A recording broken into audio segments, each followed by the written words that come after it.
Capítulo 8. Instinto de conservación. La identificación de las trampas, las jaulas y los dedos envenenados. La mujer fiera. Según el diccionario, la palabra fiera deriva del latín fera, cuyo significado es animal salvaje. En el lenguaje común se entiende por fiera un animal que antaño era salvaje, que posteriormente se domesticó y que ha vuelto una vez más al estado natural o indómito. Yo afirmo que la mujer fiera es la que antes se encontraba en un estado psíquico natural, es decir, en su sano juicio salvaje, y que después fue atrapada por algún giro de acontecimientos, convirtiéndose con ello en una criatura exageradamente domesticada y con los instintos naturales adormecidos. Cuando tiene ocasión de regresar a su naturaleza salvaje, cae fácilmente en toda suerte de trampas y es víctima de todo tipo de venenos. Puesto que sus ciclos y sus sistemas de protección se han alterado, corre peligro al estar en el que antes era su estado salvaje natural. Ha perdido la cautela y la capacidad de permanecer en estado de alerta, y por ello se convierte fácilmente en una presa. La pérdida del instinto sigue una pauta muy concreta. Es importante estudiar esta pauta e incluso aprenderla de memoria para poder conservar los tesoros de nuestra naturaleza básica y también la de nuestras hijas. En los bosques psíquicos hay muchas trampas de hierro oxidado, escondidas bajo las verdes hojas del suelo. Psicológicamente ocurre lo mismo en el mundo material. Podemos ser víctimas de varios engaños. Las relaciones, las personas y las empresas arriesgadas son tentadoras.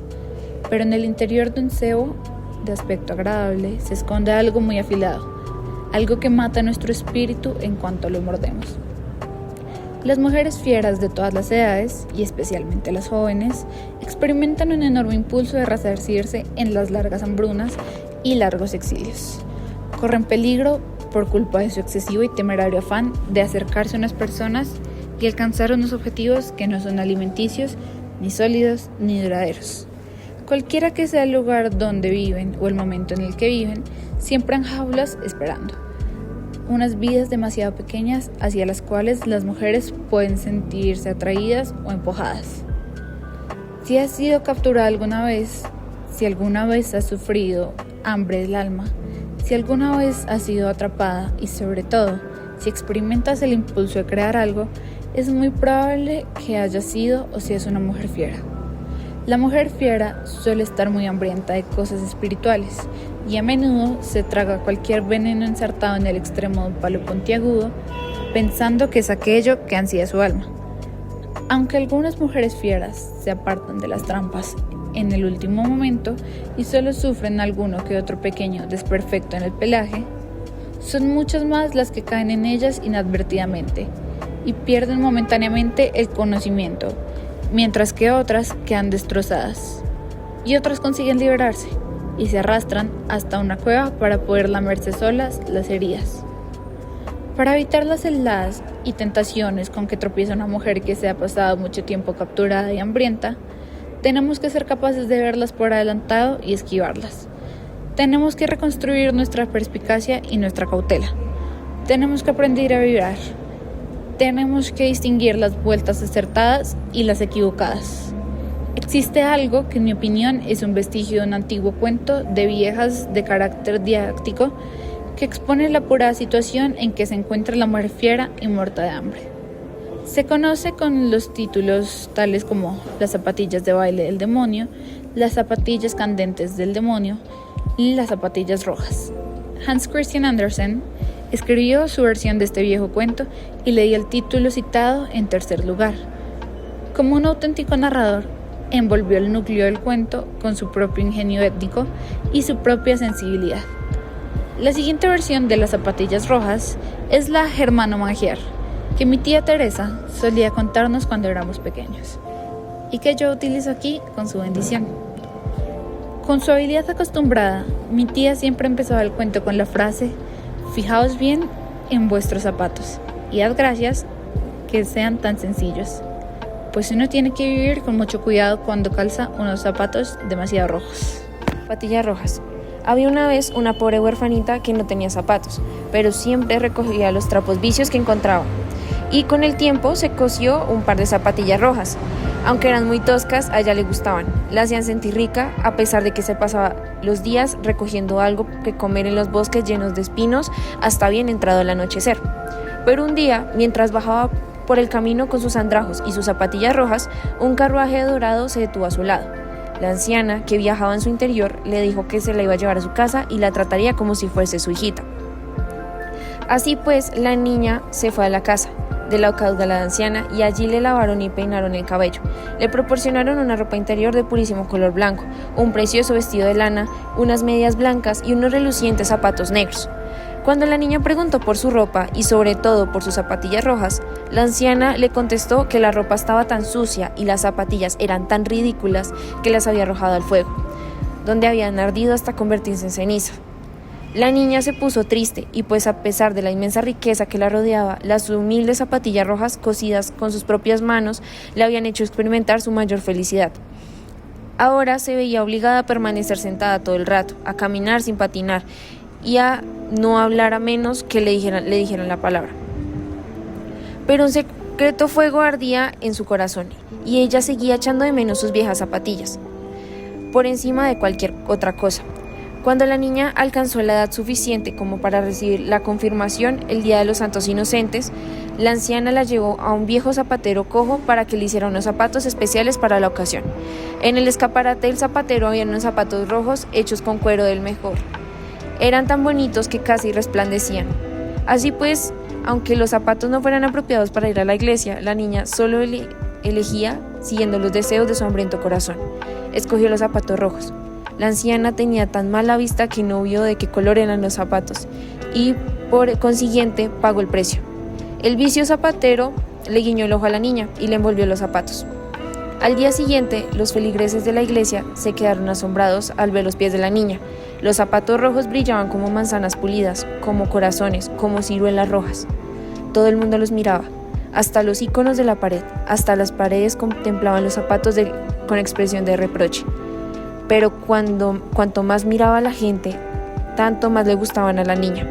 Por consiguiente, cuando el sacerdote entonó los cánticos y cuando el coro lo acompañó y el órgano empezó a sonar, la niña pensó que no había nada más bonito que sus zapatos rojos. Para cuando terminó aquel día, alguien había informado a la anciana acerca de los zapatos rojos de su protegida. «Jamás de los jamaíses vuelvas a ponerte esos zapatos rojos», le dijo la anciana en tono amenazador. Pero al domingo siguiente, la niña no pudo resistir la tentación de ponerse los zapatos rojos en lugar de los negros y se fue a la iglesia con la anciana como de costumbre. A la entrada de la iglesia había un viejo soldado con el brazo en cabestrillo. Llevaba una chaquetilla y tenía la barba pelirroja. Hizo una reverencia y pidió permiso para quitar el polvo de los zapatos de la niña. La niña alargó el pie y el soldado dio unos golpecitos a las suelas de los zapatos, mientras entonaba una alegre cancioncilla que le hizo cosquillas en las plantas de los pies. «No olvides quedarte para el baile», le dijo el soldado guiñándole el ojo con una sonrisa. Todo el mundo volvió a mirar de soslayo los zapatos rojos de la niña. Pero a ella le gustaban tanto aquellos zapatos tan brillantes como el carmesí, tan brillantes como las frambuesas y las granadas, que apenas podía pensar en otra cosa, y así no prestó atención a la ceremonia religiosa. Tan ocupada estaba moviendo los pies hacia aquí y hacia allá y mirando sus zapatos rojos, que se olvidó de cantar.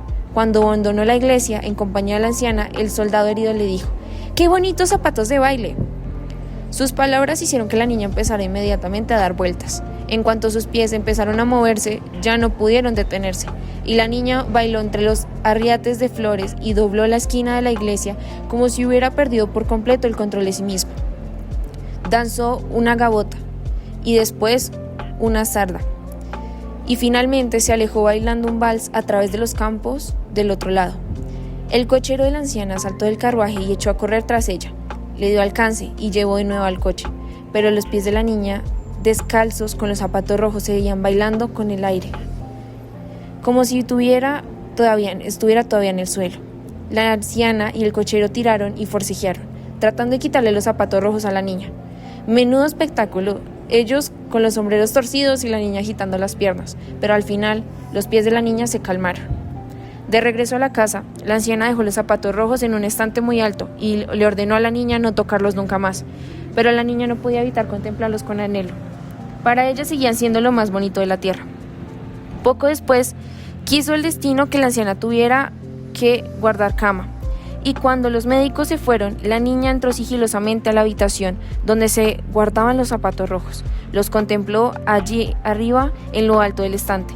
Su mirada se hizo penetrante y se convirtió en un ardiente deseo que la condujo a tomar los zapatos del estante y a ponérselos, pensando que no había nada de malo en ellos. Sin embargo, en cuanto los zapatos tocaron los talones y los dedos de sus pies, la niña se sintió invadida por el impulso de bailar. Cruzó la puerta bailando y bajó los peldaños, bailando primero como una gaviota, después como una sarda y finalmente un vals de atrevidas vueltas en rápida sucesión. La niña estaba en la gloria y no comprendió en qué apurada situación se encontraba hasta que quiso bailar hacia la izquierda y los zapatos insistieron en bailar hacia la derecha. Cuando quería dar vueltas, los zapatos se empeñaban en bailar directamente hacia adelante. Y mientras los zapatos bailaban con la niña, en lugar de ser la niña quien bailara con los zapatos la llevaron calle abajo, cruzando los campos llenos de barro hasta llegar al bosque oscuro y sombrío. Allí, apoyado contra el árbol, se encontraba el viejo soldado de la barba pelirroja, con su chaquetilla y su brazo en cabestrillo. ¡Vaya! ¡Qué bonitos zapatos de baile!, exclamó. Asustada, la niña intentó quitarse los zapatos, pero el pie que mantenía apoyado en el suelo seguía bailando con entusiasmo, y el que ella sostenía en la mano también tomaba parte del baile. Así pues, la niña bailó y bailó sin cesar, danzando, subió las colinas más altas, cruzó los valles bajo la lluvia, la nieve y el sol. Bailó en la noche oscura y al amanecer, y aún seguía bailando cuando anocheció. Pero no era un baile bonito, era un baile terrible, pues ya no había descanso para ella. Llegó bailando a un cementerio y allí un espantoso espíritu no le permitió entrar.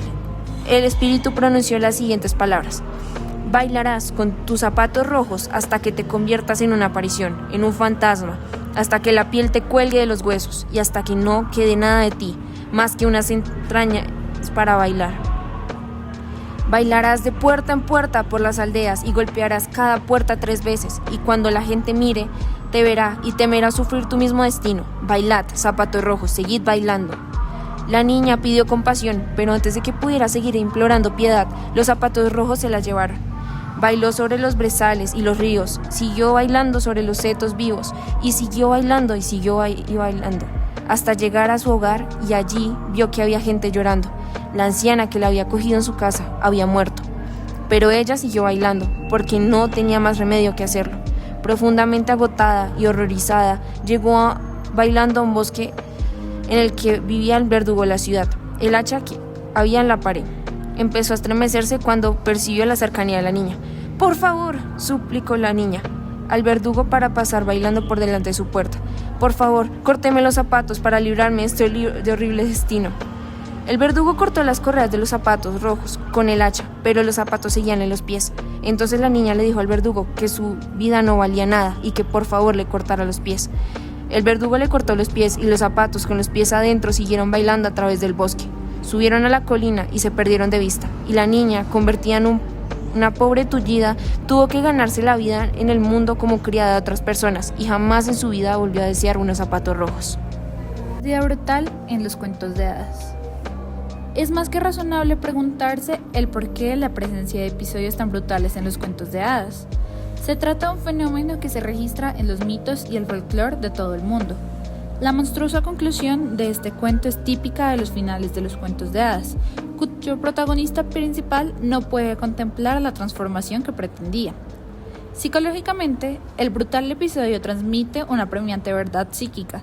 Esta verdad es tan apremiante y, sin embargo, tan fácil de desdeñar con un simple «sí, bueno, lo comprendo». Por más que con ello la persona vaya directamente a su condena, que no es probable que prestemos atención a la alarma si ésta se expresa en términos más blandos, en el moderno mundo tecnológico, los brutales episodios de los cuentos de hadas han sido sustituidos por las imágenes de los anuncios de televisión, como los que muestran una instantánea familia en la que uno de los miembros de la familia ha sido borrado y un reguero de sangre sobre la fotografía subraya lo que ocurre cuando una persona conduce en estado de embriaguez. O esos anuncios que intentan disuadir a las personas de que consuman drogas ilegales, o en los huevos friéndose en una sartén revela lo que ocurre en el cerebro humano cuando uno consume drogas.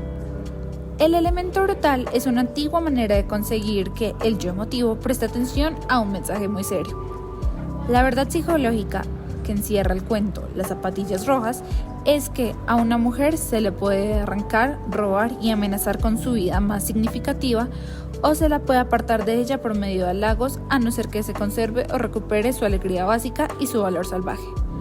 El cuento nos invita a prestar atención a las trampas y los venenos con los que fácilmente tropezamos cuando estamos hambrientas de un alma salvaje.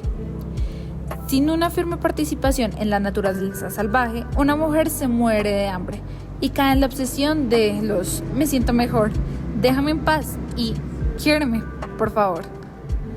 Cuando se muere de hambre, la mujer acepta cualquier sucedáneo que él se le ofrezca, incluyendo los que, como placebos inútiles, no le sirven absolutamente para nada, y los que son destructivos, amenazan su vida y le hacen perder lastimosamente el tiempo y las cualidades, o exponen su vida a peligros físicos.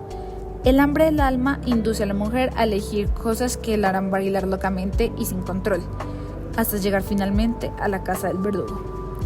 Por consiguiente, para comprender más profundamente este cuento, tenemos que percatarnos de que una mujer puede extraviar totalmente el camino cuando pierde su vida instintiva y salvaje. Para conservar lo que tenemos y encontrar de nuevo el camino de lo femenino salvaje, tenemos que saber qué errores comete una mujer que se siente tan atrapada. Entonces podremos retroceder y reparar los daños. Entonces podrá tener lugar la reunión. Tal como veremos, la pérdida de las zapatillas rojas hechas a mano representa la pérdida de la vida personalmente diseñada y de la apasionada vitalidad de una mujer, así como la aceptación de una existencia excesivamente domesticada, lo cual conduce a la larga pérdida de una percepción fiel, que provoca a su vez los excesos que llevan a la pérdida de los pies, la plataforma que nos sostiene, nuestra base, una parte muy profunda de la naturaleza instintiva que sostiene nuestra libertad. Las zapatillas rojas nos muestra cómo se inicia el deterioro y a qué estado nos reducimos si no intervenimos en nombre de nuestra propia naturaleza salvaje. No nos engañemos, cuando una mujer se esfuerza por intervenir y luchar contra su propio demonio, cualquiera que esté a su esfuerzo, es una de las batallas más dignas que pueden emprender, tanto desde el punto de vista arquetípico como desde la perspectiva de la realidad consensual. Aunque la mujer pudiera llegar, como en el cuento, hasta el fondo del mayor de los abismos por medio del hambre, la captura, el instinto herido, las elecciones destructivas y todo lo demás, el fondo es el lugar que alberga las raíces de la psique. Allí están los apuntalamientos salvajes de la mujer. El fondo es el mejor terreno para sembrar y volver a cultivar algo nuevo. En este sentido, alcanzar el fondo, aunque sea extremadamente doloroso, es también llegar al terreno de cultivo. Aunque por nada del mundo desearíamos la maldición de los perjudiciales zapatos rojos y la consiguiente disminución de vida ni para nosotras ni para los demás. Hay en esta ardiente y destructiva esencia algo que combina la vehemencia con la sabiduría en la mujer y que ha bailado la danza maldita, que se ha perdido a sí misma y ha perdido la vida creativa, que se ha precipitado al infierno con un barato o caro bolso de mano y que sin embargo se ha mantenido aferrada a cierto modo a una palabra, un pensamiento, una idea, hasta que a través de una rendija pudo escapar a su tiempo de su demonio y vivir para contarlo. Por consiguiente, la mujer que ha perdido el control bailando, que ha perdido el equilibrio y que ha perdido los pies y comprende el estado de privación que se refiere al final del cuento de hadas, posee una sabiduría valiosa y especial. Es como un saguaro, un espléndido y hermoso cacto que vive en el desierto. A los saguaros se los puede llenar de orificios de bala y se les puede practicar incisiones, se los puede derribar y pisotear, y ellos siguen viviendo, siguen almacenando el agua que da vida, siguen creciendo salvajes y con el tiempo se curan. Los cuentos de hadas terminan al cabo de 10 páginas, pero nuestras vidas no. Somos unas colecciones de varios tomos. En nuestras vidas, aunque hay un episodio que equivalga a una colisión y a una quemadura, siempre hay otro episodio que nos espera y después otro. Siempre hay oportunidades de arreglarlo, de configurar nuestras vidas de la manera que merecemos. No hay que perder el tiempo odiando un fracaso. El fracaso es el mejor maestro, mejor que el éxito. Presta atención, aprende y sigue adelante. Eso es lo que estamos haciendo con este cuento. Estamos prestando atención a su antiguo mensaje. Estamos aprendiendo lo que son las pautas perjudiciales para poder seguir adelante con la fuerza propia de quien lo puede presentir las trampas, las jaulas y los cebos antes de caer en ellos o ser atrapados por ellos. Vamos a empezar a desentrañar este importante cuento, comprendiendo lo que ocurre cuando la existencia vital que más apreciamos, con independencia de lo que otros piensan de ella, la vida que más amamos, pierde su valor y se convierte en cenizas. A mano. En el cuento vemos que la niña pierde las zapatillas rojas que ella se había hecho, las que le hacían sentirse rica a su manera. Era pobre, pero tenía ingenio, buscaba su camino. Había pasado de no tener zapatos a poseer unos zapatos que le conferían un sentido del alma a pesar de las dificultades de su vida material. Las zapatillas hechas a mano son indicios de la superación de una miseria existencia psíquica y del paso a una apasionada vida diseñada por ella misma. Las zapatillas representan literalmente un enorme paso hacia la integración de la ingeniosa naturaleza femenina en la vida de todos los días. No importa que su vida sea imperfecta, tiene alegría, evolucionará.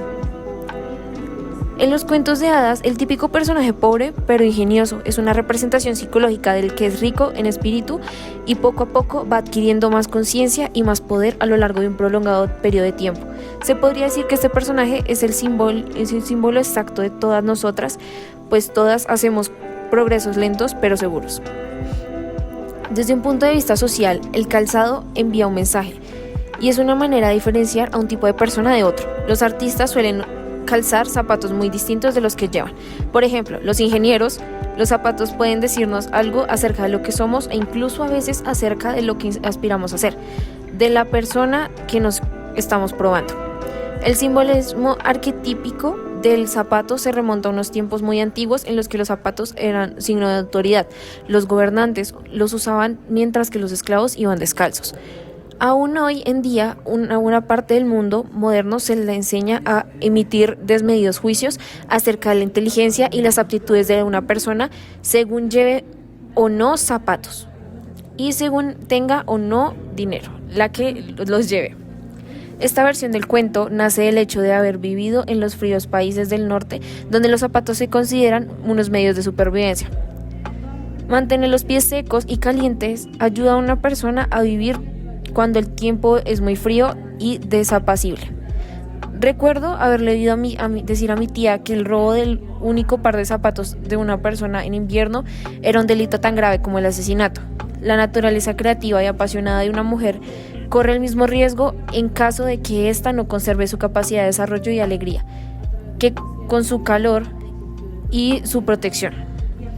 El símbolo de los zapatos se puede considerar una metáfora psicológica. Protegen y defienden aquello sobre lo cual nos asentamos nuestros pies.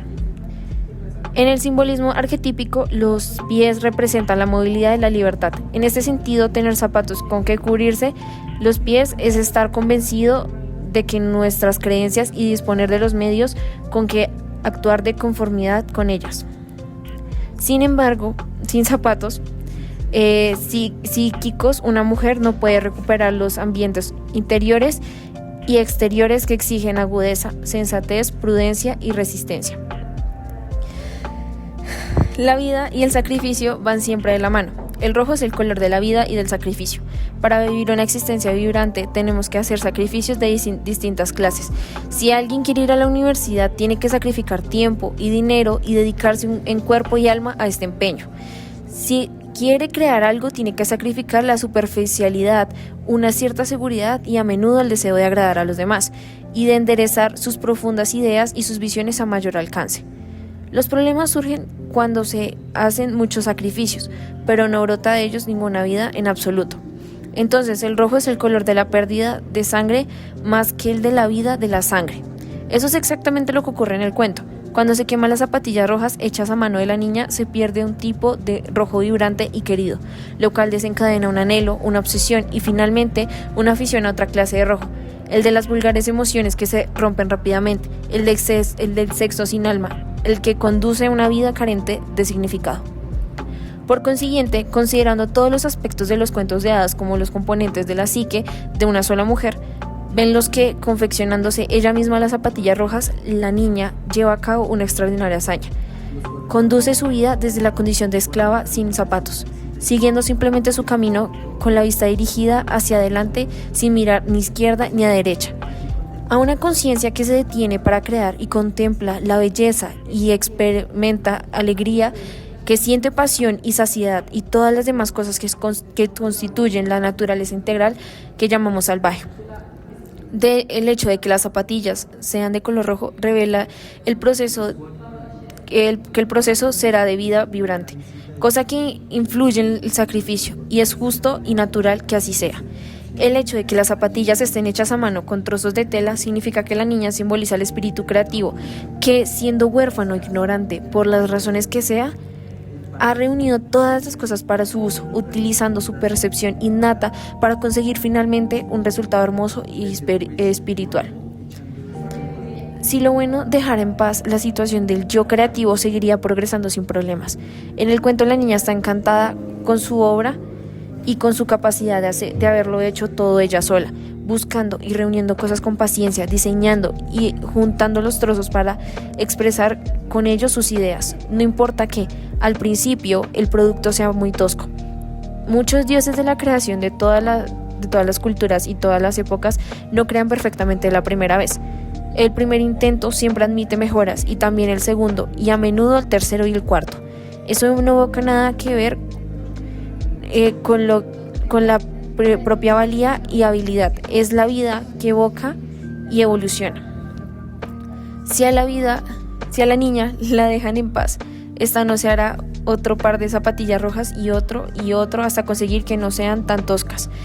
Irá progresando, sin embargo, aparte de su prodigiosa exhibición de ingenio para seguir adelante en circunstancias difíciles, lo más importante para ella es que las zapatillas se han confeccionado. Le produce una enorme alegría, y la alegría es la sangre de la vida, el alimento del espíritu y la vida del alma, todo en una pieza. La alegría es la clave del sentimiento que experimenta una mujer cuando se pone unas palabras por escrito, así sin más, o cuando consigue reproducir unas notas a la primera. ¡Qué emoción tan grande! Parece increíble. Es la clase de sentimiento que experimenta una mujer cuando descubre que está embarazada y desea estarlo. Es la clase de alegría que siente cuando ve disfrutar a las personas que ama.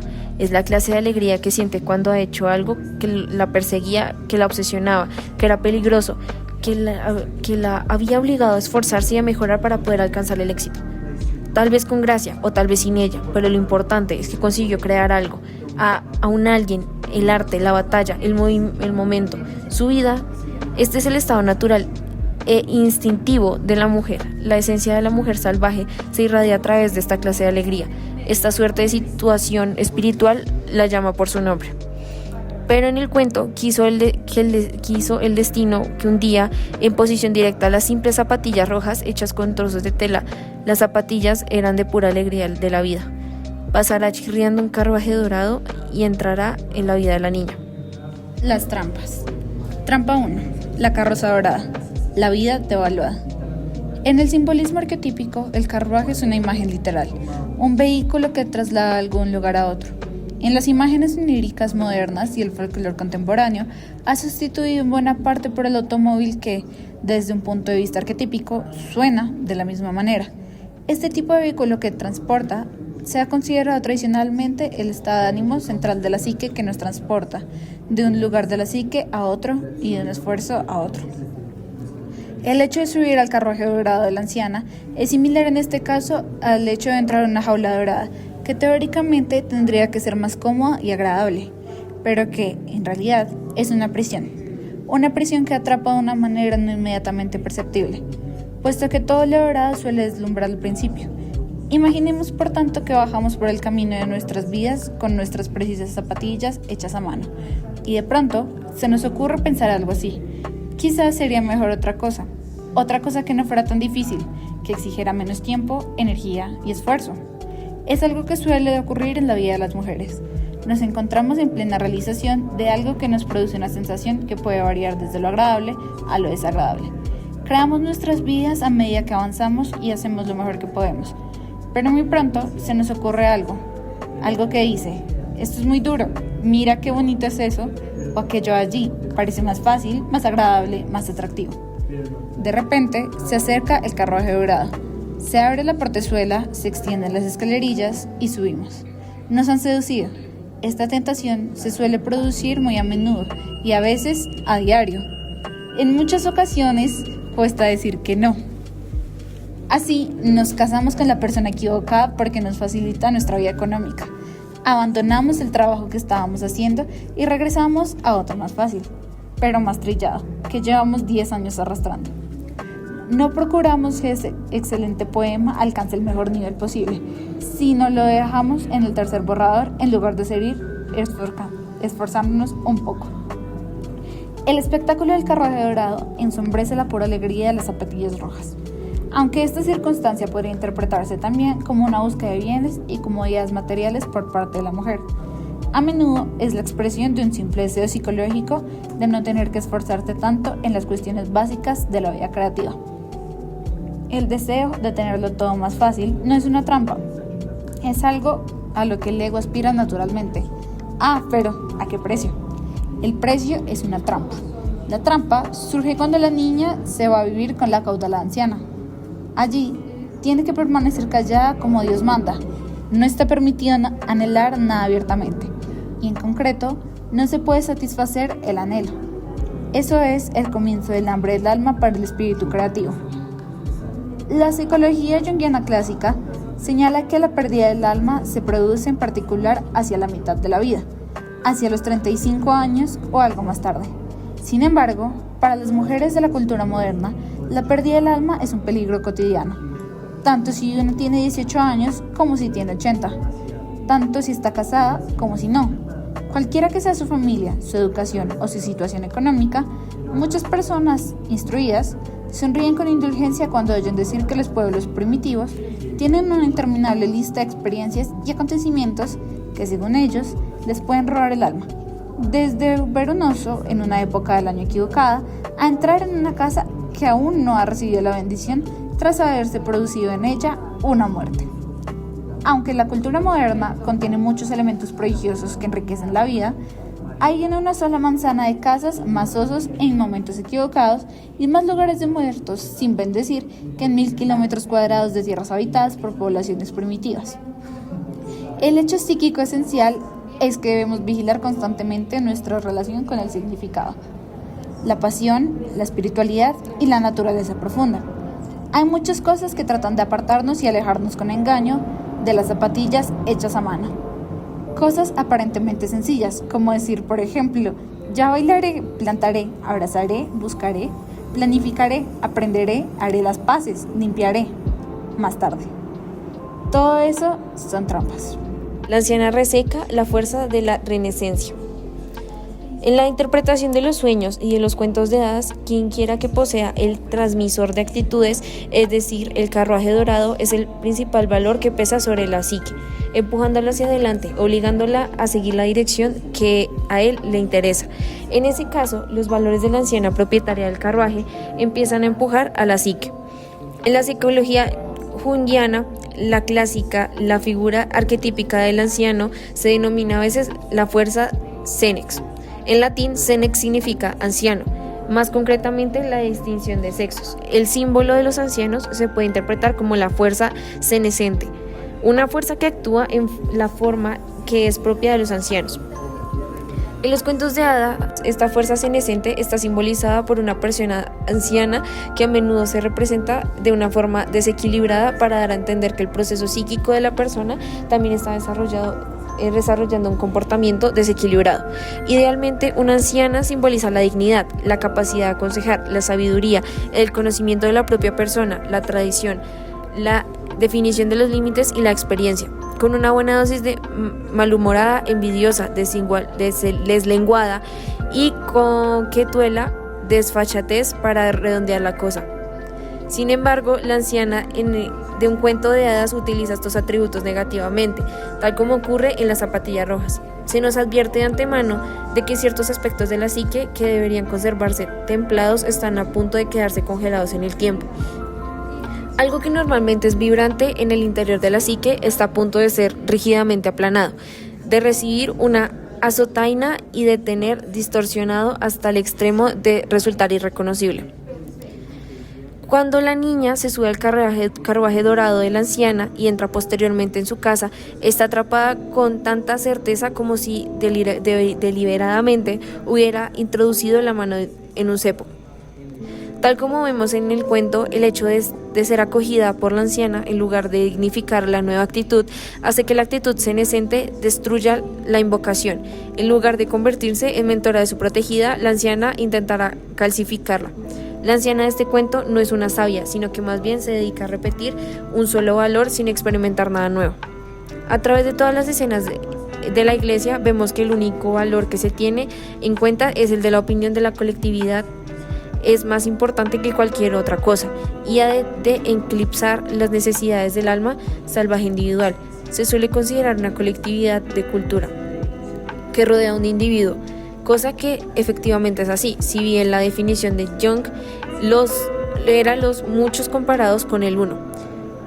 Todos recibimos la influencia de muchas colectividades, tanto que los grupos a los que pertenecemos como de aquellos de los que no somos miembros, tanto si son de carácter educativo como si son de carácter espiritual, económico, laboral y familiar o de otra clase. Las colectividades que nos rodean reparten grandes recompensas y castigos no solo entre sus miembros, sino también entre los que no lo son, y tratan de ejercer influencia, de controlar toda suerte de cosas, desde nuestro pensamiento hasta de nuestra elección de los amantes y de la actividad laboral. También es posible que desprecien o nos disuadan de entregarnos a las actividades que no están de acuerdo con sus preferencias. En este cuento, la anciana es el símbolo del rígido guardián de la tradición colectiva, un agente que veía por el cumplimiento del status quo, del pórtate bien, no provoques perturbaciones, no pienses demasiado, no se te vaya a ocurrir grandes proyectos, procura pasar desapercibida, sé una copia de papel carbón, sé amable, contesta que sí, aunque algo no te guste, no encaje, no tenga el tamaño adecuado y duela, y así sucesivamente. El hecho de seguir un sistema de valores tan apagado provoca una enorme pérdida de la conexión del alma. Cualesquiera que sean las asociaciones o las influencias de la colectividad, nuestro desafío en nombre del alma salvaje y de nuestro espíritu creativo es el de no mezclarnos con ninguna colectividad, sino distinguirnos de aquellos que nos rodean y construir puentes que puedan volver a unirnos a aquellos que cuando nos apetezca. Nosotras tenemos que decidir qué puentes deberán ser fuertes y estar bien transitados y qué otros puentes deberán mantenerse vacíos e incompletos. Y las colectividades con las que nos relacionemos deberán de ser las que ofrezcan el máximo apoyo de nuestra alma y de nuestra vida creativa. La mujer que trabaja en una universidad pertenece a una colectividad académica. No deberá fundirse con cualquier cosa que le ofrezca el ambiente de dicha colectividad, sino añadirle su propio sabor especial, como criatura integral, a menos que haya creado en su vida otras fuerzas capaces de impedirlo. No puede permitirse el lujo de convertirse en un tipo de persona desequilibrada e irritable. Hago mi trabajo, me voy a mi casa, vuelvo. Cuando una mujer intenta formar parte de una asociación, organización o familia que desdeña examinarla por dentro para ver de qué está hecha, que no pregunta qué induce a esta persona a correr y que se esfuerza en absoluto en plantearle retos o en animarle en toda la medida de sus posibilidades. Su capacidad de prosperar y de crear disminuye considerablemente. Cuanto más duras son las circunstancias, tanto más se siente exiliada en unos desolados yermos en los que nada puede crecer. El hecho de apartar su vida y su mente de la planada forma de pensar colectiva y desarrollar sus singularidades, talentos, los logros más importantes que una mujer puede alcanzar, pues semejantes actos impiden que tanto el alma como la psique se deslicen hacia la esclavitud. Una cultura que promueve auténticamente el desarrollo individual jamás convertirá a un esclavo a ningún grupo o sexo. Pero la niña del cuento acepta los resecos valores de la anciana, entonces se convierte en una fiera que pasa de los estados natural a la cautividad. Muy pronto será arrojada al yermo de los diabólicos zapatos rojos, que sin la ayuda de su innata intuición e incapaz por tanto de percibir los peligros, si nos apartamos de nuestra vida auténtica y apasionada y subimos al carruaje dorado de la reseca anciana, adoptamos el hecho de la persona y las ambiciones de la vieja y frágil perfeccionista. Después, como todas las criaturas cautivas, caemos en la tristeza que conduce a un anhelo obsesivo, calificada a menudo en mi profesión como la inquietud sin nombre. A continuación, corremos el riesgo de apoderarnos de lo primero que promete devolvernos a la vida. Es importante mantener los ojos abiertos y sopesar cuidadosamente los ofrecimientos de una existencia más fácil y un camino sin dificultades, sobre todo si a cambio nos impide que arrojemos nuestra personalidad, alegría creativa a una pira crematoria en lugar de encender nuestra propia hoguera. Trampa 4. La lesión del instinto de conservación, la consecuencia de la captura. El instinto es algo muy difícil de definir, pues sus configuraciones son invisibles, aunque intuyamos que estas forman parte de la naturaleza humana desde tiempos que nadie sabe muy bien dónde se alojan desde un punto de vista neurológico o cómo influyen exactamente en nosotros. Desde un punto de vista psicológico, Jung aventuró la hipótesis según de la cual los instintos derivan del inconsciente psicode, de un estrato de la psique en la que la biología y el espíritu se rozan. Tras una cuidadosa reflexión, yo he llegado a tener la misma opinión, e incluso me atrevo a decir que el instinto creativo en particular es el lenguaje lírico del yo, en la misma medida en lo que lo es la simbología de los sueños. Etimológicamente, la palabra instinto deriva del verbo latino instingere, que significa instigar o estimular, y también del vocablo instinctus, que significa impulso, instigación. La idea del instinto se puede valorar positivamente como un algo interior que, mezclado con la premeditación y la conciencia, guía a los seres humanos hacia una conducta integral. Una mujer nace con todos los instintos intactos. Aunque se podría decir que la niña del cuento se ha visto arrastrada a un nuevo ambiente en el que se suaviza su aspereza y se eliminan las dificultades de su vida. Lo que ocurre en realidad es que cesa su individualización y detiene su impulso de desarrollo, y cuando la anciana presencia aniquiladora considera que la obra del espíritu creativo es un desecho y no una riqueza, la niña se refugia en el silencio y se entristece, tal como suele ocurrir cuando el espíritu creativo se aleja de la vida del alma natural. Peor todavía, el instinto de la niña de escapar de aquella apurada situación queda totalmente anulado. En lugar de aspirar a una nueva vida, se sienta en un charco psíquico de pegamento. El hecho de no huir cuando ello es absolutamente necesario provoca depresión. Otra trampa. Podemos llamar al alma lo que gustemos, nuestro matrimonio con lo salvaje, nuestra esperanza para el futuro, nuestra desbordante energía, nuestra pasión creativa, nuestra manera, lo que nosotras hacemos, el amado, el novio salvaje, la pluma en el aliento de Dios.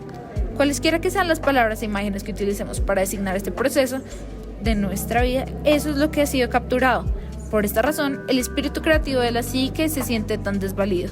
A través de diversos estudios de la fauna salvaje, se ha descubierto que distintas especies de animales cautivos, por muy amorosamente que se hayan construido los lugares que ocupan en los zoos, y por mucho que los quieran sus cuidadores humanos, tal como efectivamente ocurre, son a menudo incapaces de procrear. Sus apetitos de alimento y descanso se tuercen, y sus conductas vitales quedan reducidas al letargo, al mal humor o a una inoportuna agresividad. Los zoólogos llaman a esta conducta de los animales cautivos depresión animal. Cada vez que se encierra una criatura en una jaula, sus ciclos naturales del sueño, de la selección de pareja, el celo, el acicalamiento, el apareamiento, etc., se deterioran. Y cuando se pierden los ciclos naturales, se produce el vacío. El vacío no equivale a la plenitud, tal como ocurre con el concepto budista del vacío sagrado, sino que es más bien algo como estar dentro de una caja cerrada sin ventanas. Por consiguiente, cuando una mujer entra en la casa de la anciana reseca, pierde la determinación y experimenta el efecto de unas emanaciones nocivas de tedio, de las simples depresiones y unos repentinos estados de ansiedad similares a los síntomas que registran los animales cuando la captura y los traumas los han dejado aturdidos. Una excesiva domesticación apaga los fuertes y fundamentales impulsos del juego, de la relación, el enfrentamiento con las dificultades, el vagabundeo, la comunicación, etc. Cuando una mujer accede demasiado a ser bien educada, los instintos de estos impulsos se ocultan en su más oscuro inconsciente, lejos de su alcance automático. Se dice entonces que sus instintos están heridos. Lo que tendría que producirse de una manera natural no se produce en absoluto, solo se produce después de unos demasiados tirones y sacudidas, explicaciones racionales y luchas consigo misma. Al definir el exceso de domesticación con el término captura, no me refiero a la socialización, es decir, al proceso mediante el cual se enseña a los niños a comportarse de una manera más o menos civilizada. El desarrollo social reviste una importancia decisiva. Sin él, una mujer no podría abrirse camino en el mundo. Pero un exceso de domesticación es como prohibir bailar o la esencia de vital. En el estado saludable que le es propio, el yo salvaje no es dócil ni estúpido. Está alerta y reacciona en cualquier momento ante el cual movimiento. No está encerrado en una sola pauta absoluta y repetida, válida para todas las circunstancias. Tiene una opción creativa. La mujer cuyo instinto está herido no tiene ninguna opción, simplemente se queda atascada. Hay muchas maneras de quedarse atascada. La mujer que tiene el instinto herido suele delatarse porque le cuesta pedir ayuda o reconocer sus propias necesidades. Sus instintos naturales de lucha o de huida están drásticamente reducidos o se han extinguido. El reconocimiento de las sensaciones de satisfacción, disgusto, recelo y cautela e impulso de amar libremente están inhibidos o exagerados. Como en el cuento, uno de los más insidiosos ataques al yo salvaje consiste en inducir a la mujer a comportarse como es debido, dándole a entender que recibirá una hipotética recompensa. Aunque este método puede, inducir transitoriamente a una niña de 2 años a ordenar su habitación y a no tocar sus juguetes hasta que no haya hecho la cama, jamás de los jamases será el resultado de la existencia de una mujer vital.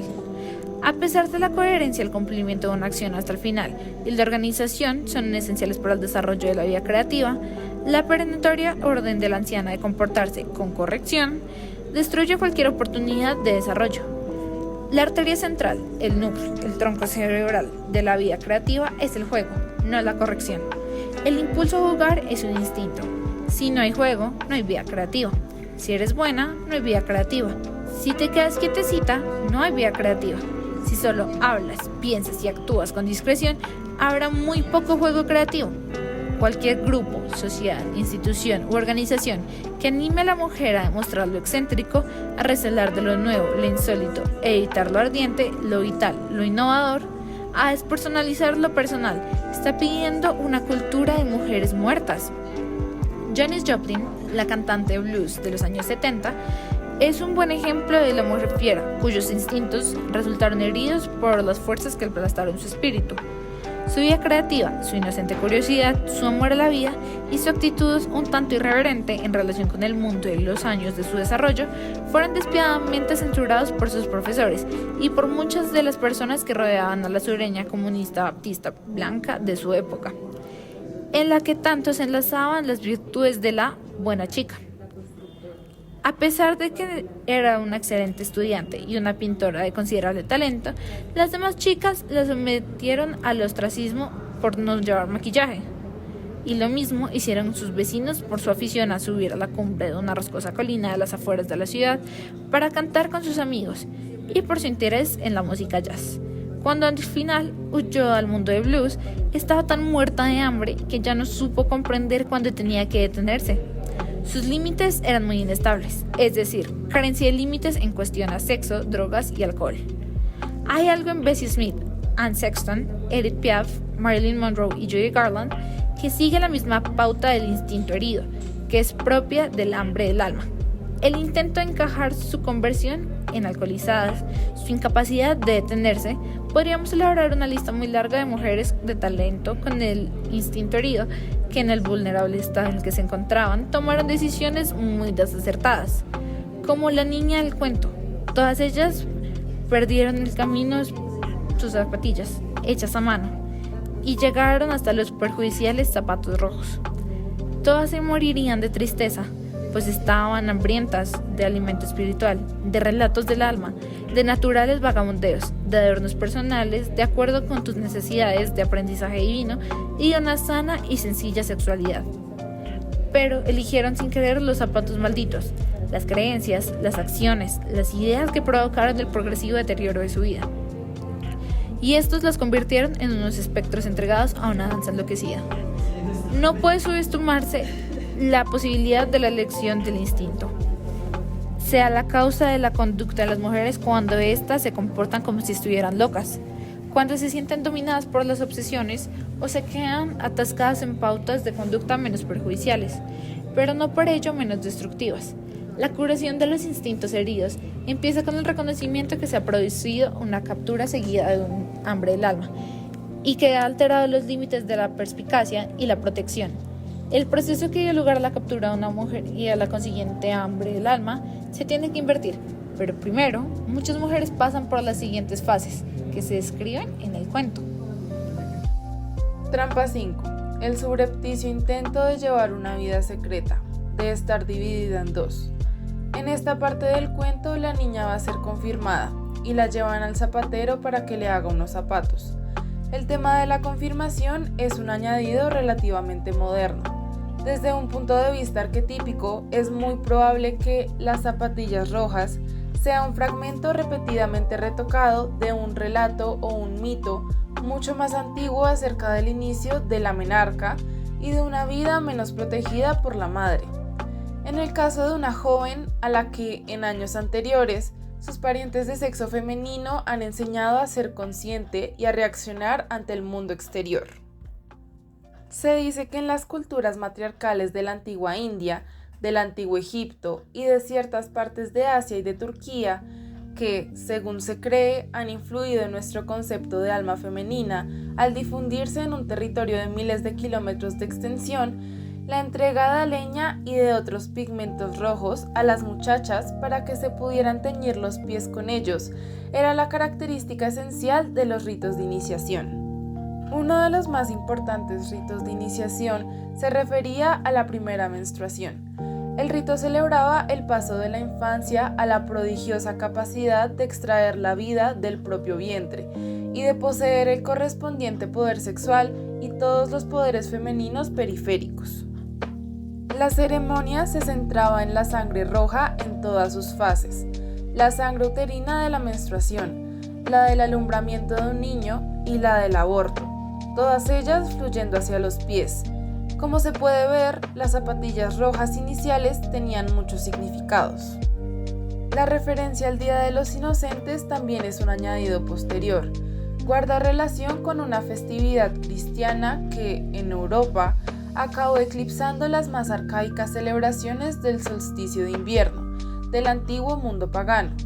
Durante las más remotas celebraciones paganas, las mujeres llevaban a cabo unos rituales de purificación del cuerpo femenino y del espíritu del alma femenina, como preparación de la nueva vida figurativa y literal de la inminente primavera.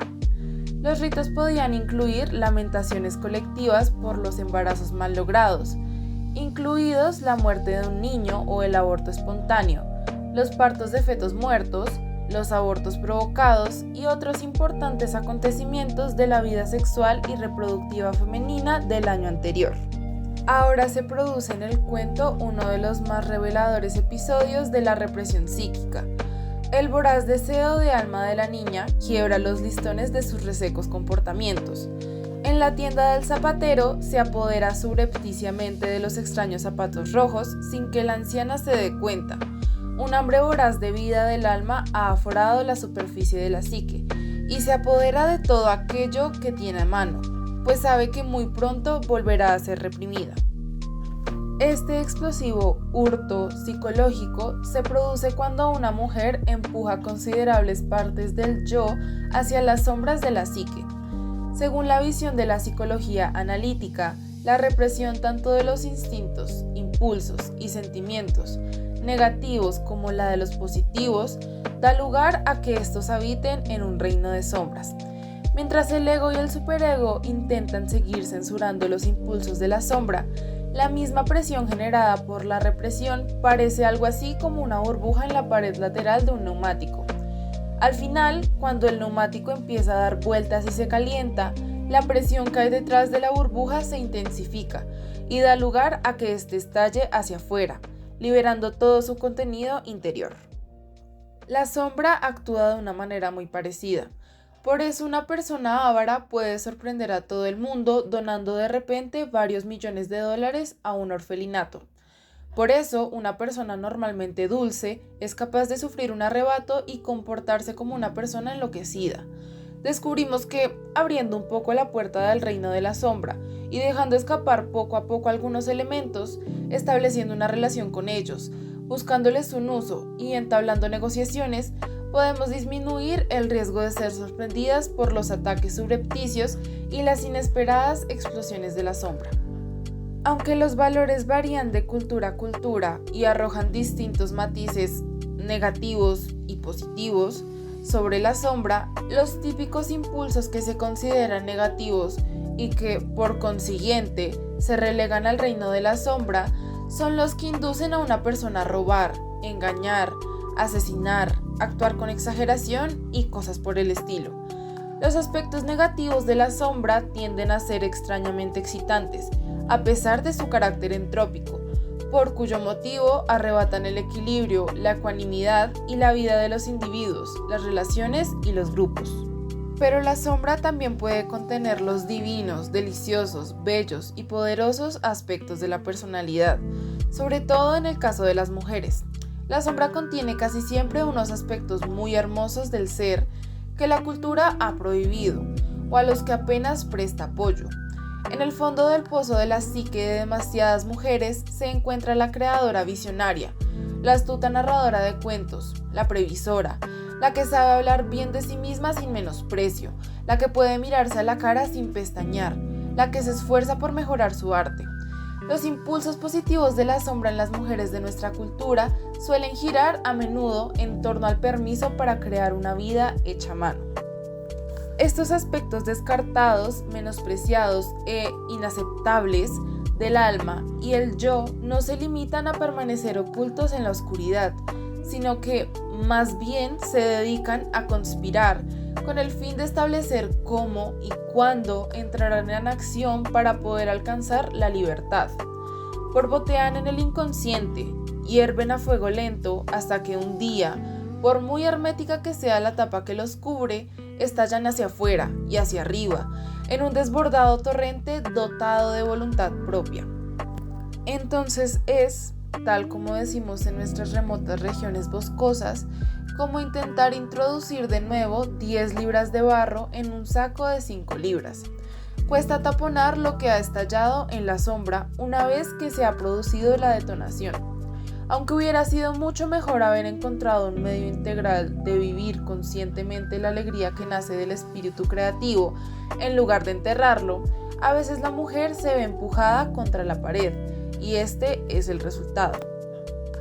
La vida de las sombras se produce cuando las escritoras, las pintoras, las bailarinas, las madres, las buscadoras, las místicas, las estudiantes o las viajeras dejan de escribir, pintar, bailar, hacer de madres, buscar, escudriñar, aprender, hacer prácticas. Es posible que dejen de hacerlo porque aquello a lo que han dedicado tanto tiempo no ha dado el resultado que ellas esperaban o no ha recibido la acogida que se merecía, o por otras innumerables razones. Cuando la que hace algo se detiene por el motivo que sea, la energía que fluye naturalmente de ella le desvía hacia el mundo subterráneo, en el que aflora donde y cuando puede, sabiendo que en pleno día no puede emprender con ímpetu cualquier cosa que desee. La mujer empieza a llevar una extraña doble vida, fingiendo una cosa en las horas diurnas y actuando de otra manera cuando tiene ocasión. Cuando la mujer trata de comprimir su vida en un pulcro y precioso paquetito, lo único que consigue es empujar a presión toda su energía vital hacia la sombra. Estoy bien, muy bien, dice la mujer. La miramos desde el otro lado de la estancia o reflejada en el espejo.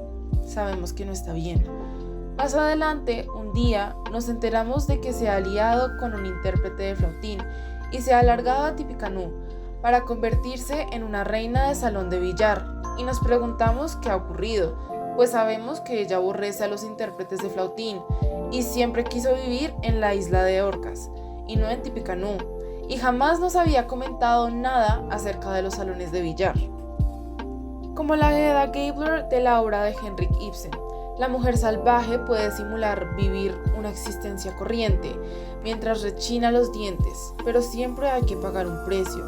edad tiene una peligrosa y apasionada vida secreta y juega con un examante y con la muerte. Por fuera, finge estar encantada de tocarse con sombreritos y de escuchar los comentarios de su reseco marido acerca de la aburrida vida que lleva. Una mujer puede ser exteriormente educada e incluso cínica mientras se desangra por dentro. O como Janis Joplin, puede intentar adaptarse hasta que ya no puede más, en cuyo caso su naturaleza creativa, corroída y asqueada por el hecho de verse obligada a descender a la sombra, estalla violentamente para rebelarse contra los dogmas de buena crianza, actuando con una imprudencia que pone en peligro sus cualidades y su vida.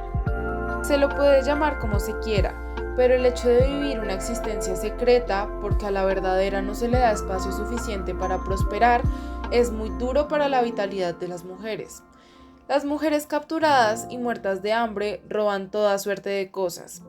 Roban libros y música censuradas, roban amistades, sensaciones sexuales, afiliaciones religiosas. Roban pensamientos furtivos, sueños de revolución, roban tiempo de sus parejas y sus familias. Roban un tesoro y lo introducen subrepticiamente en su casa. Roban el tiempo de escribir, el tiempo de pensar y el tiempo del alma. Introducen subrepticiamente un espíritu en la alcoba, un poema antes del trabajo. Roban un brinco o un abrazo cuando nadie mira. Para apartarse de este camino polarizado, la mujer tiene que abandonar el fingimiento. Vivir una existencia falsificada del alma jamás da resultado. Siempre estalla el neumático cuando una menos lo espera. Entonces no hay más que tristeza a nuestro alrededor. Vale más levantarse, permanecer de pie por muy sencillo que sea el estrado, vivir al máximo y lo mejor que se pueda, y dejar de robar falsificaciones. Tenemos que buscar lo que es significativo y saludable para nosotras. En el cuento, la niña escamotea los zapatos ante la anciana con mala vista, para indicar que el reseco y perfeccionista sistema de valores carece de capacidad para examinar las cosas con detenimiento y estar atento a lo que ocurre a su alrededor. Es típico que la psique interior herida y también la cultura no se percaten de la aflicción personal del yo. La niña hace una nueva elección equivocada en una larga lista de equivocaciones. Supongamos que el primer paso hacia la trampa, el hecho de subir al carruaje dorado, lo diera por ignorancia. Supongamos que el hecho de abandonar el fruto de su trabajo manual fuera una imprudencia típica de los que carecen de experiencia en la vida, pero ahora quiere los zapatos del escaparate del zapatero y, curiosamente, este impulso hacia la nueva vida es justo y apropiado, pues la niña se ha pasado demasiado tiempo en casa de la anciana, por lo que sus instintos no dan la voz de alarma cuando hace esta mortal elección. De hecho, el zapatero conspira con ella. Le guiña el ojo y sonríe ante su desdichada elección. Juntos toman subrepticiamente los zapatos rojos. Las mujeres engañan de esta manera. Se deshacen del tesoro cualquiera que éste sea, pero roban trastos aquí y allá siempre que pueden. ¿Están escribiendo? Sí, pero en secreto, lo cual significa que no cuentan con ningún apoyo e ignoran los efectos de lo que hacen. ¿La estudiante quiere vivir su vida? Sí, pero en secreto, lo cual quiere decir que no tendrá ninguna ayuda ni ninguna guía. ¿La actriz se arriesga a ofrecer una actuación completamente original o presenta pálidas imitaciones que la convierten en un remedio en lugar de ser modelo? ¿Y qué decir de la ambiciosa mujer que finge no ser ambiciosa, pero que se muere de ganas de conseguir logros para sí misma, para los suyos, para su mundo? Es una ardiente soñadora, pero se limita a seguir afanosamente hacia adelante en silencio. Es terrible no tener un confidente, una guía, alguien que la anime un poquito. Es muy difícil arrancar pequeños retazos de vida de esta manera, pero muchas mujeres lo hacen a diario. Cuando una mujer se siente obligada a robar subrepticiamente la vida, significa que está viviendo al límite de la subsistencia. Roba la vida cuando los oye a ellos, quienes quiera que sean los ellos de su vida. Actúa con aparente calma y desinterés, pero donde quiera que haya una rendija de luz, su moribundo yo pega un salto, corre hacia la más cercana forma de vida, se anima, suelta una cos hacia atrás, se abalanza como loca, baila como una tonta, Se agota e intenta regresar a la negra celda antes de que alguien se dé cuenta de que se ha ido. Es lo que hacen las mujeres cuyos matrimonios son insatisfactorios. Es lo que hacen las mujeres a quienes se obliga a sentirse inferiores. Lo hacen también las mujeres que se avergüenzan, que temen el castigo, el ridículo o la humillación, las que tienen el instinto herido. El robo es bueno para la mujer capturada solo si roba lo apropiado, solo si eso la conduce a su liberación. Esencialmente, el hecho de robar cosas buenas y satisfactorias y sustanciosos pedazos de vida hace que el alma experimente con más vehemencia que nunca el deseo de dejar de robar y de ser libre de llevar la vida que ella estime conveniente a la vista de todo el mundo. Como se ve, hay algo en el alma salvaje que no nos permite subsistir para siempre con retazos fragmentarios de vida, pues en realidad es de todo punto imposible que la mujer que aspira a la conciencia robe pequeñas bocanadas de aire puro y después se conforme solo con eso. ¿Recuerdas cuando eras niña y descubriste que no podías matarte conteniendo la respiración? Por mucho que intentemos aspirar un mínimo de aire o ninguno en absoluto, un poderoso fuelle asume el mando, algo violento y exigente, que al final nos obliga a aspirar el aire a la mayor rapidez posible. Inhalamos con ansia y nos llenamos los pulmones hasta que volvemos a respirar con normalidad. Por suerte, en la psique alma hay algo muy parecido. Se apodera de nosotras y nos obliga a aspirar grandes bocanadas de aire puro. Sabemos que no podemos subsistir robando sorbitos de vida. La fuerza salvaje del alma femenina exige tener acceso a toda la vida. Podemos permanecer en estado de alerta y ver las cosas que son adecuadas para nosotras. El zapatero del cuento prefigura al viejo soldado que, más adelante en el cuento, hace cobrar vida a los zapatos que obligan a la niña a bailar hasta enloquecer. Hay demasiadas coincidencias entre este personaje y lo que sabemos acerca del antiguo simbolismo como para pensar que se trata de un inocente espectador. El depredador natural del interior de la psique y también el de la cultura es una fuerza que cambia de forma y puede disfrazarse de la misma manera que las trampas, las jaulas y los cebos envenenados se disfrazan para poder atraer a las incautas. Recordemos que el zapatero engaña a la anciana como quien gasta una broma.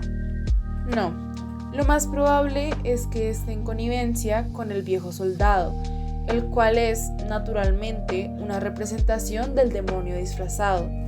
Antaño el demonio, el soldado, el zapatero, el jorobado y otras figuras se utilizaban para simbolizar las fuerzas negativas tanto en la naturaleza terrestre como en la naturaleza humana.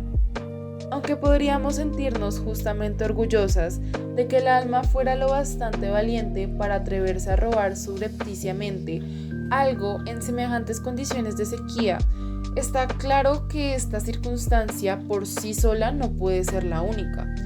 Una psicología integral tiene que incluir no solo el cuerpo, la mente y el espíritu, sino también la cultura y el ambiente. Bajo esta luz debemos preguntarnos en cada nivel cómo es posible que una mujer individual comprenda que tiene que rebajarse, retroceder, arrastrarse por el suelo y suplicar una vida que es suya de entrada, que es lo que en cualquier cultura exige tal cosa. El examen de las presiones creadas por las distintas capas de los mundos interior y exterior evitará que una mujer crea que el hecho de apoderarse subrepticiamente de los zapatos del demonio es de alguna manera una elección constructiva. Trampa 6. El temor ante lo colectivo o la rebelión de la sombra. La niña se apodera subrepticiamente de los zapatos rojos, se va a la iglesia haciendo caso omiso del revuelo que se arma a su alrededor y es denostada por la comunidad. Los habitantes de la aldea hablan de ella, la castigan, le arrebatan los zapatos, pero ya es demasiado tarde. Ella está atrapada. Aún no se trata de una obsesión, sino más bien de la comunidad, que la comunidad provoca y fortalece su hambre exterior, exigiéndole capitular ante su estrechez de miras. Se puede intentar llevar una vida secreta, pero más tarde o más temprano el superego, un complejo negativo y o la propia cultura se nos echará encima. Es difícil esconder algo que los demás no aprueban y que nosotras deseamos con ansias. Es difícil esconder los placeres robados aunque no nos proporcionen alimento. El propio de los complejos y de las culturas negativas es echarse encima de todo lo que se aparta de la conducta aceptable establecida por la sociedad y revela los impulsos divergentes del individuo. De la misma manera que algunas personas se ponen furiosos cuando ven una simple hoja en el suelo, el juicio negativo saca su sierra para amputar cualquier miembro que no se adapte a la norma. A veces la colectiva ejerce presión sobre la mujer para que sea una santa, para que sea instruida y políticamente correcta, para que lo tenga todo bien, junto y ordenado, de tal manera que cada uno de sus esfuerzos sea una obra perfecta. Si nos acordábamos ante la colectividad y nos sometemos a las presiones que ésta ejerce para que nos adaptemos estúpidamente a sus normas, nos salvaremos del exilio, pero al mismo tiempo pondremos traidoramente en peligro nuestras vidas salvajes. Algunos piensan que ya pasó la época en que se maldecía a la mujer salvaje, y cuando ésta se comportaba de acuerdo con el yo natural de su alma, se le calificaba de manera equivocada y de mala. Pero no es así. Lo que ha cambiado son los tipos de conducta que se consideran incontrolados. En el caso de las mujeres, por ejemplo, hoy en día en distintos lugares del mundo, si una mujer adopta una postura política, social, espiritual, familiar o medioambiental, si se atreve a decir que el rey va desnudo, o si habla en nombre de los que sufren o los que no tienen voz con demasiada frecuencia, se examinan sus motivos para averiguar si se ha desmadrado, es decir, si se ha vuelto loca. El destino final de una niña salvaje nacida en el seno de una comunidad rígida es la ignominia de verse esquivada por los demás. Los que la esquivan tratan a la víctima como si no existiera. Le niegan el interés espiritual, el amor y otras necesidades psíquicas. El propósito de todo ello es obligarla a adaptarse a las normas, so pena de matarla espiritualmente y o expulsarla de la aldea para que la languidezca hasta morir en el desierto. Si se esquiva a una mujer, ello se debe casi siempre a que ha hecho hasta punto de hacer algo de carácter salvaje. Las más de las veces algo tan sencillo como expresar una opinión ligeramente distinta o vestirse con un color considerado impropio, es decir, se debe tanto a cosas muy pequeñas como a cosas grandes. Hay que tener en cuenta que una mujer oprimida no es que se niegue a encajar, sino que no puede encajar sin morir al mismo tiempo. Está en juego su integridad espiritual, por lo cual tratará de liberarse por todos los medios a su alcance, por muy peligroso que estos sean. Veamos un ejemplo reciente. Según la CNN, al principio de la Guerra del Golfo, las mujeres musulmanas de la Arabia Saudí, a las que estaba vedado conducir vehículos por motivos religiosos, subieron a los automóviles y se pusieron al volante. Después de la guerra, las mujeres fueron llevadas ante unos tribunales que condenaron su conducta y finalmente, después de muchos interrogatorios y reproches, fueron entregadas a la custodia de sus padres, hermanos o maridos, quienes tuvieron que prometer mantenerlas en cintura en el futuro. Este es un ejemplo de la huella de la vida y de prosperidad que deja a una mujer en un mundo enloquecido que la tacha de escandalosa, insensata e incontrolada, a diferencia de la niña del cuento que se deja dominar por el reseco mundo que la rodea. A veces la única alternativa que le queda a una mujer, si no quiere acobardarse ante una comunidad apergaminada, consiste en llevar a cabo un acto de valentía. Este acto no tiene por qué ser necesariamente un terremoto. Valentía significa seguir los impulsos del corazón. Hay millones de mujeres que cada día llevan a cabo actos de gran valentía. No se trata solo de acto individual, que forma una reseca comunidad, sino de la repetición de los actos, tal como me dijo una vez una joven monja budista. Las 90 de agua traspasan la piedra. Además, hay en casi todas las comunidades un aspecto oculto que fomenta la opresión de las vidas salvajes, espirituales y creativas mujeres. Dicha presión consiste en animar a las mujeres a delatarse mutuamente y a someter a sus hermanas o hermanos a unas restricciones que no reflejan la capacidad de relación presente en los valores familiares de la naturaleza femenina. La presión de la sociedad obliga no solo a que una mujer delate a otra y la exponga, por tanto, a un castigo por comportarse de una manera femenina integral, por horrorizarse o manifestar su disconformidad ante las injusticias, sino también a las mujeres de más edad colaboren en la opresión física, mental y espiritual de las más jóvenes, las menos poderosas o las más desválidas, y a que las mujeres se nieguen a atender las necesidades de las que son mucho más mayores que ellas. Cuando una mujer se niega a apoyar a una comunidad reseca, se niega a abandonar sus pensamientos salvajes y actúa de acuerdo con ellos. El cuento de las zapatillas rojas nos enseña esencialmente que tenemos que proteger debidamente la psique salvaje, valorándola inequívocamente nosotras mismas, hablando en su nombre, negándonos a someternos a la enfermedad psíquica. También nos enseña que lo salvaje, por su belleza y energía, siempre es visto por alguien, por algún grupo o comunidad, como un trofeo o como algo que se siente que reducir, modificar, ser sometido a normas, asesinado, rediseñado o controlado. Lo salvaje siempre necesita un vigilante en la puerta, so pena de que no se utilice como es debido. Cuando una comunidad es hostil a la vida natural de una mujer, en lugar de aceptar las etiquetas peyorativas o irrespetuosas que se le aplica, la mujer puede y debe, como el patito feo, resistir y aguantar, buscando el lugar que le corresponde y hacer posible vivir más y superar la prosperidad y la creatividad de aquellos que la habían denigrado. El problema de la niña de las zapatillas rojas consiste en que, en lugar de adquirir fuerza para la lucha, se pierde en bobadas, seducida por el romanticismo de aquellos zapatos rojos. Lo importante de la rebelión es que la forma que asuma sea eficaz. La atracción que ejerce la niña en la niña de los zapatos rojos le impide en realidad protagonizar una rebelión significativa, capaz de promover un cambio, de transmitir un mensaje y provocar un despertar. Ojalá pudiera decir que hoy en día las trampas para mujeres ya no existen o que las mujeres son tan listas que se ven las trampas desde lejos, pero no es así. El depredador está todavía presente en la cultura y sigue tratando de socavar y destruir toda conciencia y todos los intentos de alcanzar la plenitud. El dicho según el cual las libertades tienen que reconquistarse cada 20 años encierra una gran verdad.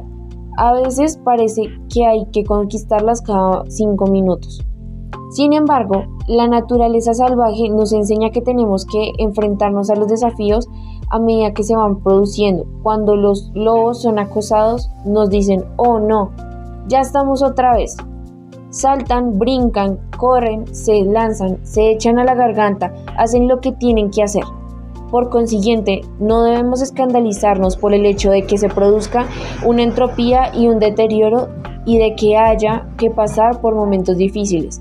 Las cuestiones que tienden un trauma a la alegría de las mujeres siempre cambiarán de forma y de aspecto, pero en nuestra naturaleza esencial encontraremos toda la fuerza y la libido necesarias para llevarnos a cabo los actos imprescindibles del corazón. Trampa 7. La simulación, el intento de ser buena, la normalización de lo normal. A medida de que se desarrolla el cuento, la niña es castigada por el hecho de ir a la iglesia calzada con zapatos rojos. Contempla los zapatos rojos del estante, pero no los toca. Hasta ahora ha intentado prescindir de la vida del alma, pero no le ha dado resultado. Después ha intentado llevar una doble vida, pero tampoco ha podido. Ahora, como último recurso, procura ser buena. El problema del ser buena al máximo consiste en que no resuelve la cuestión subyacente de la sombra, por cuyo motivo surgirá de nuevo como un tsunami, una ola gigante o un torrente desbordado, destruyendo todo lo que encuentra a su paso. Cuando se es buena, la mujer cierra los ojos a todo lo que hay a su alrededor. Es inflexible, deformado o perjudicial y se limita a ir aguantando. Sus intentos de aceptar este estado normal dañan ulteriormente sus instintos de reaccionar, señalar, cambiar y producir un impacto en lo que no está bien, lo que no es justo. Anne Sexton escribió un poema acerca de las zapatillas rojas, titulado precisamente Las zapatillas rojas. Estoy en el centro de una ciudad muerta y me anudo a las zapatillas rojas. No son mías, son de mi madre y de su madre, transmitidas como una herencia, pero escondidas como cartas vergonzosas. La casa y la calle les corresponden, están escondidas, y todas las mujeres también están escondidas. El hecho de ser buena, ordenada y obediente en presencia del peligro interior o exterior con el fin de ocultar una grave situación de la psique o de la vida real, priva a una mujer de su alma, la aísla de su sabiduría y de su capacidad de actuar. Como la niña del cuento, que no protesta demasiado, que intenta disimular su hambre y aparentar que no arde nada, en su interior, las mujeres modernas padecen el mismo trastorno consistente en normalizar lo anormal. Se trata de un trastorno que está a la orden del día en muchas culturas. El hecho de normalizar lo anormal hace que el espíritu, en condiciones normales, se apresure a corregir la situación, se hunda en el tedio, la complacencia y en el último extremo, en la ceguera, tal como le ocurre a la anciana. Se ha llevado a cabo un importante estudio en el que explica los efectos de la pérdida del instinto de protección en las mujeres.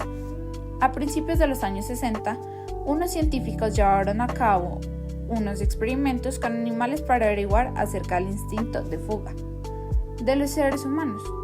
En uno de los experimentos se conectaron unos cables eléctricos a una mitad del fondo de una jaula de grandes dimensiones, de tal manera que un perro introducido en la jaula recibiría una descarga cada vez que pisaba el lado derecho de la jaula.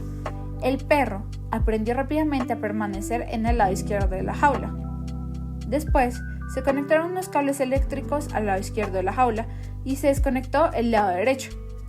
A continuación, se conectaron cables en todo el suelo de la jaula que se produjeran descargas al azar de tal forma que, donde quiera que se tendiera o permaneciera de pie, el perro pudiera recibir una descarga. En primer tiempo, el perro se mostró confuso y en segundo, se aterrorizó. Finalmente, el perro se dio por vencido y se tendió, recibiendo las descargas tal como venían, sin tratar de escapar ni de esquivarlas. Pero el experimento aún no había terminado. Después, se abrió la puerta de la jaula. Los científicos esperaban que el perro saliera corriendo, pero este no lo hizo. A pesar de que había podido abandonar la jaula a voluntad, el aterrorizado perro permaneció tendido, de lo cual los científicos dedujeron que cuando una criatura se expone a la violencia, tiende a adaptarse a esta perturbación, de tal forma que cuando cesa la violencia, se le concede la libertad. El saludable instinto de huir queda notablemente mermado y en su lugar la criatura se queda quieta. Esta normalización de la violencia en la naturaleza salvaje de las mujeres, y eso que los científicos han denominado posteriormente el desvalidamiento aprendido, son lo que induce a las mujeres no solo a permanecer al lado de sus parejas borrachas, sus patrones explotadores y los grupos que las hostigan y se aprovechan de ellas, sino también a sentirse incapaces de reaccionar para defender las cosas en las que creen con su corazón, su arte, sus amores, sus estilos de vida y su política.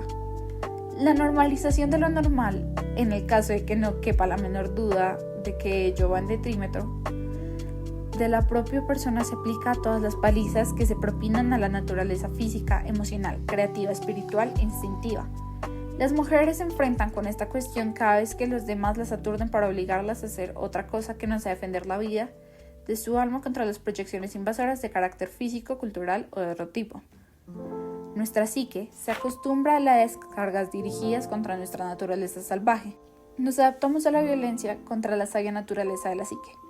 Procuramos ser buenas, normalizando lo anormal, y como consecuencia de ello, perdemos nuestra capacidad de vivir.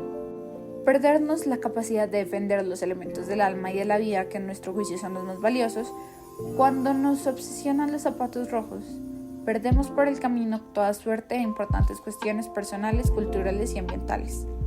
Perdemos tantas cosas significativas cuando abandonamos la vida hecha a mano que, necesariamente, tienen que producirse toda la suerte de las lesiones en la psique, la naturaleza, la cultura, la familia, etc. El daño a la naturaleza es concomitante con el aturdimiento de la psique de los seres humanos. Ambos van y deben considerarse unidos. Cuando un grupo comenta lo mucho que se equivoca lo salvaje y el otro grupo replica lo que es sufrido un agravio, hay algo que falla drásticamente. En la psique instintiva, la mujer salvaje contempla el bosque y ve en él un hogar para sí misma y para todos los seres humanos.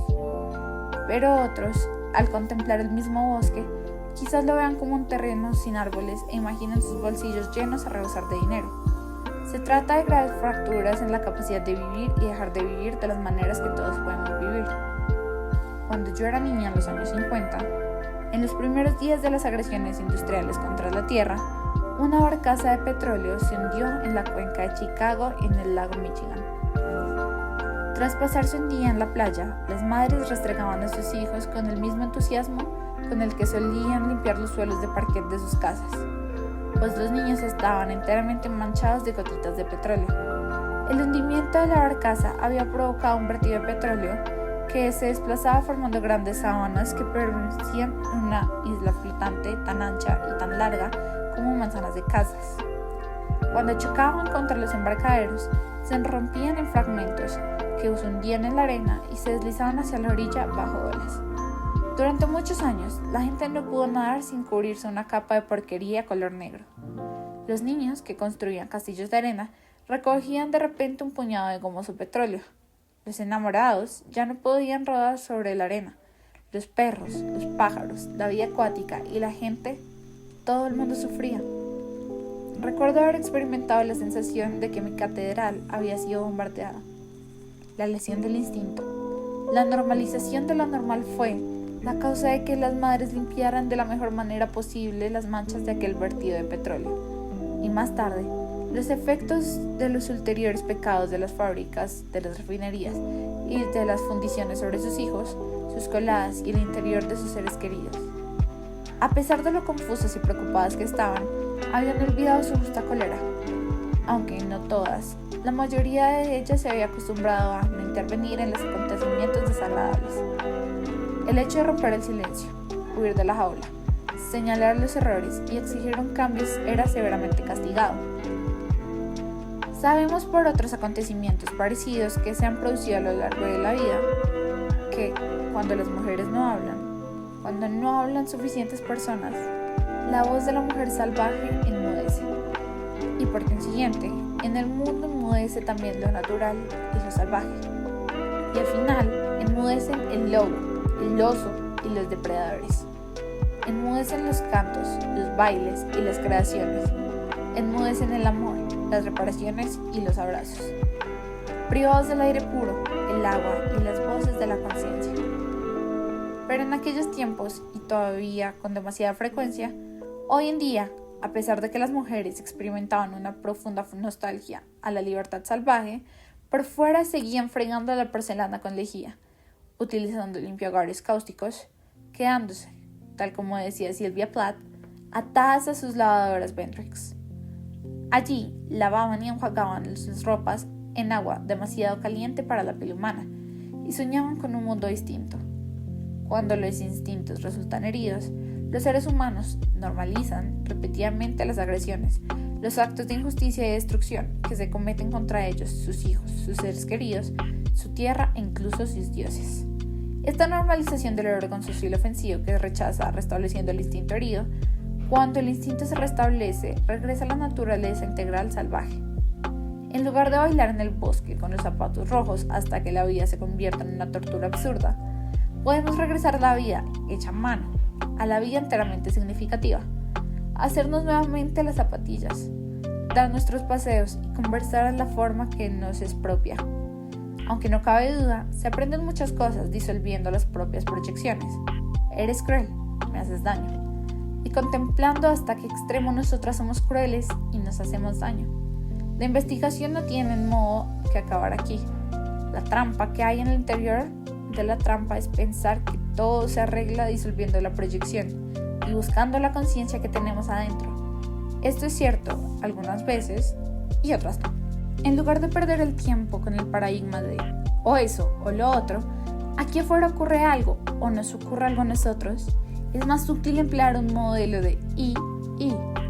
Este modelo tiene en cuenta la cuestión interior y la cuestión exterior.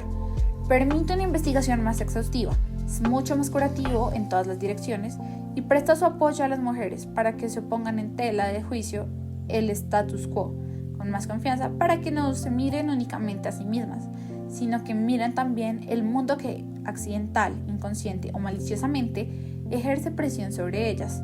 El paradigma del y no debe utilizarse como modelo de reproche al propio yo o a los demás, sino más bien como un medio de sopesar y juzgar el sentido de la responsabilidad, tanto interior como exterior.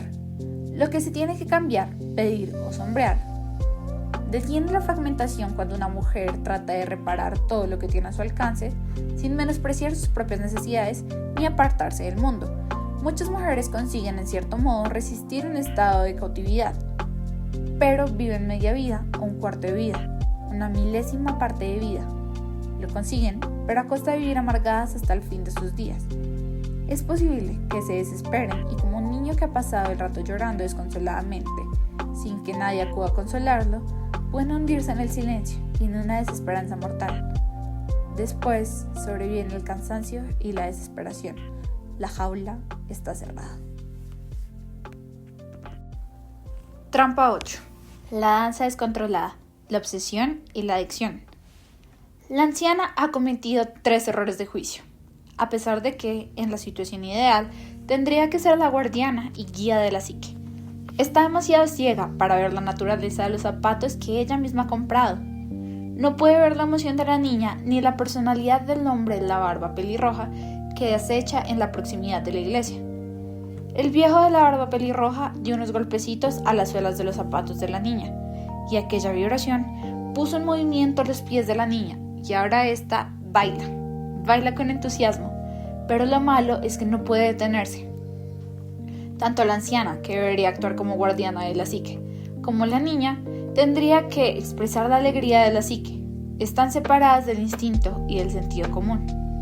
La niña lo ha probado todo: adaptarse a la anciana, no adaptarse, robar surrepticiamente, ser buena, perder el control, alejarse bailando, recuperar la compostura e intentar volver a ser buena. Aquí su intensa hambre del alma y el significado la obliga a ver una vez más los zapatos rojos, tomarlos, ajustarse la hebilla e iniciar su última danza. Una danza hacia el vacío de la inconsciencia. Ha normalizado una vida cruel y reseca, despertando en su sombra un anhelo todavía más grande por los zapatos de la locura. El hombre de la barba pelirroja ha despertado algo, pero no es la niña, sino los zapatos del tormento. La niña empieza a girar y va perdiendo su vida de una manera que, como las adicciones, no le produce riqueza, esperanza o felicidad, sino traumas, temor y agotamiento. No hay descanso para ella. Cuando penetra, dando vueltas en el cementerio, un temible espíritu no le permite entrar y pronuncia una maldición contra ella. Bailarás con tus zapatos rojos hasta que te conviertas en un espectro, en un fantasma, hasta que la piel te cuelgue de los huesos, hasta que no quede nada de ti, más que unas entrañas que danzan. Bailarás de puerta en puerta por todas las aldeas y llamarás 3 veces a todas las puertas. Cuando la gente se asome para ver quién es, te verán y temerán el que les ocurra lo mismo que a ti. Bailad, zapatos rojos. Seguid bailando. El temible espíritu la encierra de esta manera en una obsesión tan fuerte como su adicción. La vida de muchas mujeres creativas ha seguido esta pauta. En su adolescencia, Janis Joplin intentó adaptarse a las costumbres de su pequeña localidad. Después se rebeló un poquito, subió a las colinas por la noche y cantó en ellas en compañía de gentes del mundillo artístico. Cuando la escuela llamó a sus padres para informarles de la conducta de su hija, la joven inició una doble vida, comportándose por fuera con discreción, mientras cruzaba de noche la frontera del estado para ir a escuchar música de jazz. Fue a la universidad, enfermó gravemente a causa de su adicción a distintas sustancias, se reformó y trató de comportarse con normalidad. Poco a poco, se hundió de nuevo en la bebida, fundó un pequeño conjunto musical, consumió distintos tipos de droga y se puso los zapatos rojos en serio. Bailó y bailó hasta morir de sobredosis a la edad de 27 años. No fue su música, ni sus canciones, ni el desbordamiento de su vida creativa lo que la mató. Fue su falta de instinto para identificar las trampas, para darse cuenta de que ya era suficiente, para crear unos límites alrededor de su propia salud y su bienestar, para comprender que los excesos quiebran primero unos pequeños huesos psíquicos y después otros más grandes hasta que, al final, todos los apuntalamientos de la psique se derrumban y una persona deja de ser poderosa fuerza y se convierte en un charco. Solo necesitaba una sabia voz interior que la animara a resistir, un retazo de instinto que le indujera a aguantar, hasta que pudiera iniciar la laboriosa tarea de reconstruir el sentido y el instinto interior. Hay una voz salvaje en el interior de todas nosotras y que nos susurra: resiste el tiempo suficiente. Resiste el tiempo suficiente para que renazca tu esperanza y abandones la frialdad y las medias verdades, para que te arrastres sin celes y te abras camino a golpes. Resiste lo suficiente para ver lo que te conviene, para recuperar la fuerza, para intentar algo que dé resultado. Resiste lo bastante para alcanzar la línea de meta. No importa el tiempo que tardes, ni la forma que lo hagas. Resiste. La adicción. No es la alegría de la vida lo que mata al espíritu de la niña, las zapatillas rojas, sino su ausencia.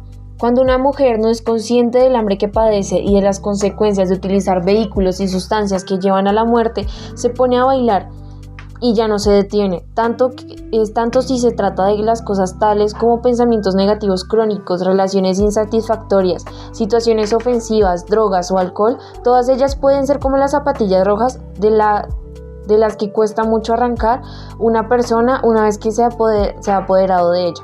En esta adicción compensatoria a los excesos, la reseca anciana de la psique desempeña un destacado papel. Para empezar, estaba ciega.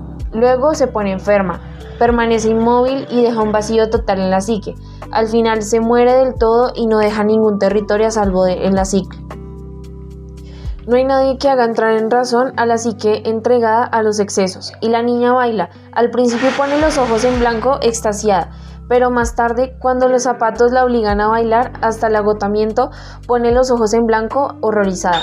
En el interior de la psique salvaje se encuentran los más fuertes instintos de conservación, pero a menos que ejerza con regularidad sus libertades interiores y exteriores, la sumisión y la pasividad, el tiempo transcurrido en cautividad, embotarán sus facultades innatas de visión, percepción, confianza, etc., justo las que necesita para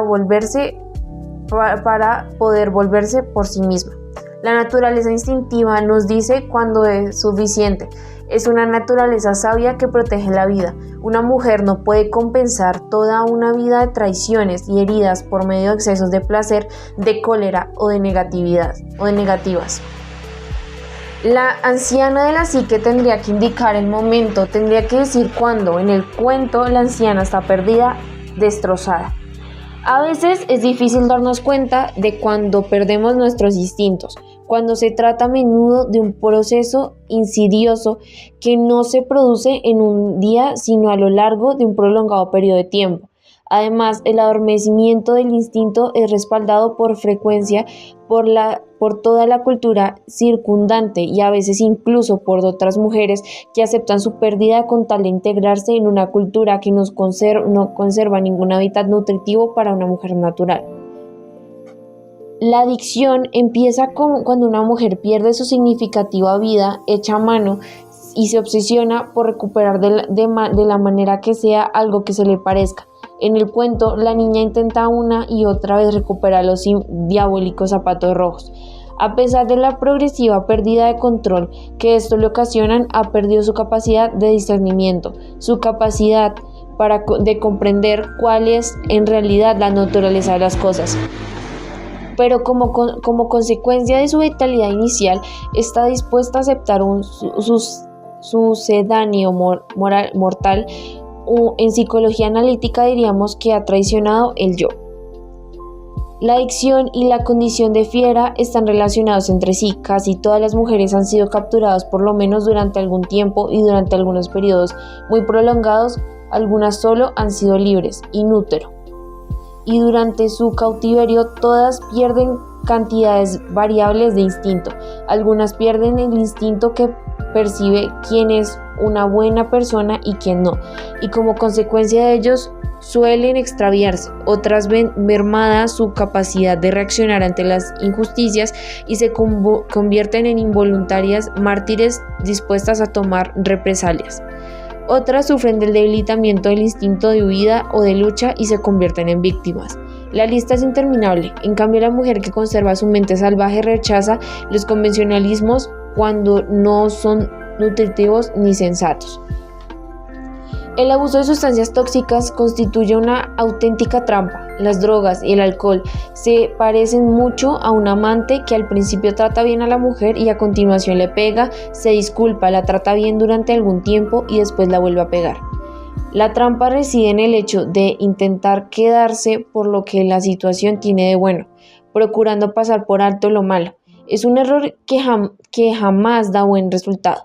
Joplin empezó a cumplir también los deseos salvajes de los demás. Empezó a mostrar la clase de presencia arquetípica que los demás no se atrevían a mostrar. La gente aplaudía su rebeldía como si ella pudiera liberar a los demás de su situación, convirtiéndose en salvaje en su nombre. Janis hizo otro intento de adaptarse a las normas antes de iniciar el descenso al abismo de la posesión. Se unió a grupos de otras poderosas pero lastimadas mujeres que actuaban como chamanes ambulantes para masas. Ellas también se agotaron y cayeron del cielo.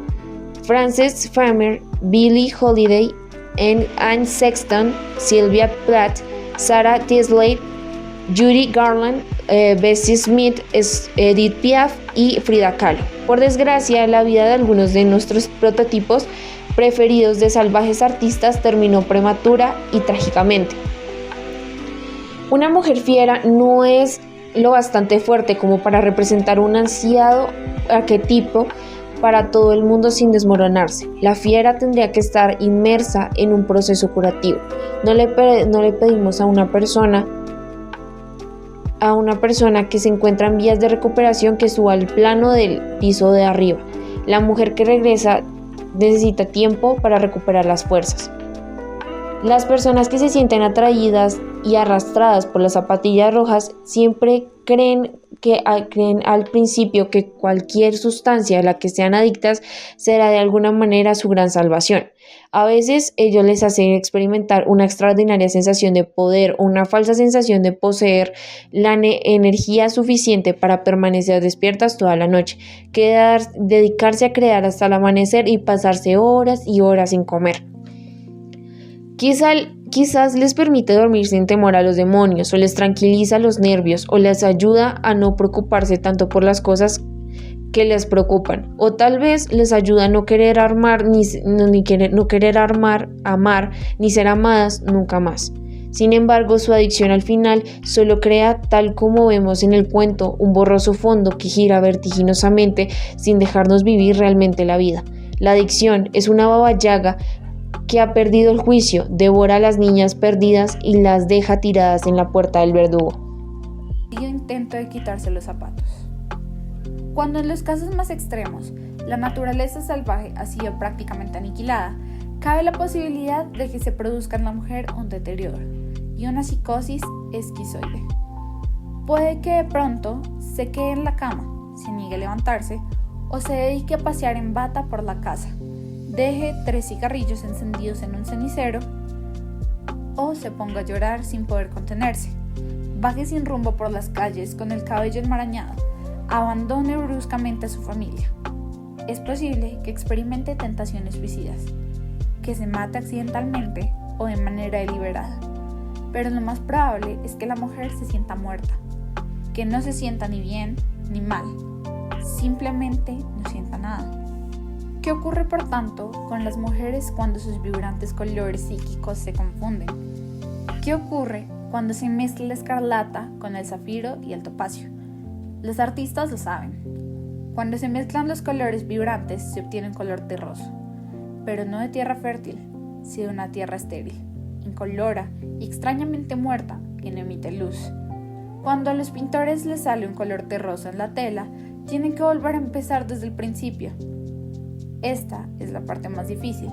Es el momento en el que se tienen que cortar los zapatos. Duele separarse de una adicción a la autodestrucción. Nadie sabe por qué. Cabría suponer que una persona capturada tendría que lanzar un suspiro de alivio tras haber doblado esta esquina. Lo más lógico sería pensar que se ha sentido salvada en el momento preciso. Cabría pensar que se alegra, pero no es así. En su lugar, se acobarda. Oye un rechinar de dientes y descubre que es ella la que hace aquel ruido. Tiene la sensación de que está sangrando, aunque no haya sangre, pero sí hay dolor. Esta separación, no tener un pie en el que apoyarte, por así decirlo, no es tener un hogar al que regresar.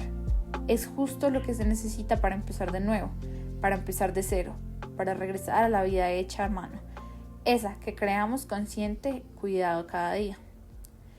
Sí, el hecho de que le corten a uno los zapatos rojos es muy doloroso, pero la única esperanza que se le queda a la mujer es la de separarse de golpe de su adicción. Esta separación está llena de beneficios. Los pies volverán a crecer, nos recuperaremos, correremos, saltaremos y volveremos a brincar algún día. Para entonces nuestra vida hecha a mano ya estará preparada. Nos deslizaremos hacia ella y nos asombraremos de haber tenido la suerte de que se nos ofreciera una segunda oportunidad. El regreso de la vida hecha a mano, la curación de los instintos dañados. Cuando un cuento de hadas termina como este, con la muerte o el descuartizamiento del protagonista, nos preguntamos, ¿de qué otra forma hubiera podido terminar? Desde un punto de vista psíquico, es bueno hacer un alto en el camino, crearse un lugar donde descansar y recuperarse tras haber escapado de una carestía alimenticia. No es demasiado tomarse 1 o 2 años para examinar las propias heridas, buscar una guía, aplicar medicinas y pensar en el futuro. 1 o 2 años son muy poco. La fiera es una mujer que regresa, está aprendiendo a despertar, a prestar atención, a dejar de ser ingenua y desinformada. Asume la responsabilidad de su propia vida. Para reaprender los profundos instintos femeninos, reviste vital importancia comprender ante todo de esta manera estos fueron decomisados. Tanto si las lesiones se infligieron al arte, las palabras, los estilos de vida, los pensamientos o las ideas. Y aunque la mujer se haya metido a sí misma en un enredo, conviene que se abra paso a través de la maraña y siga adelante. Más allá del deseo y del anhelo, más allá de los métodos cuidadosamente razonados acerca de los cuales nos gusta hablar y hacer proyectos, una simple puerta está esperando que la crucemos. Al otro lado están los nuevos pies. Crúzala, arrastras en caso necesario. Del de hablar y de obsesionarte, limítate a hacerlo. No podemos controlar quién nos trae a este mundo, no podemos influir en la educación que nos han dado, no podemos obligar a la cultura a convertirse instantáneamente en hospitalaria, pero la buena noticia es que incluso tras haber sido heridas, incluso en nuestros estados de fiera, e incluso cuando nos encontramos todavía en situación de cautividad, podemos recuperar nuestra vida.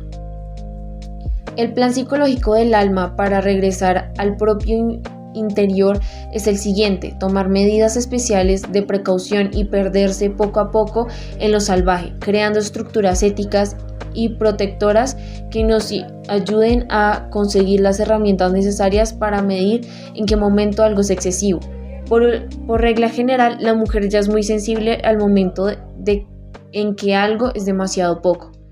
Por consiguiente, el regreso a la psique libre y salvaje tiene que llevarse a cabo con audacia, pero también con reflexión. En psicoanálisis nos ayuda a subrayar que para convertirnos en sanadores, ayudantes, es tan importante aprender lo que no hay que hacer como lo que hay que hacer. El regreso a lo salvaje desde la cautividad tiene que hacerse con las mismas precauciones. Vamos a examinarlo con más detenimiento. Los peligros, las trampas y los cebos envenenados que acechan a la mujer salvaje son los propios de su cultura. Aquí he enumerado los que son comunes a la mayoría de las culturas. Las mujeres pertenecientes a distintas etnias y religiones tendrán percepciones específicas adicionales. Estamos trazando un sentido simbólico el mapa de los bosques en los que vivimos.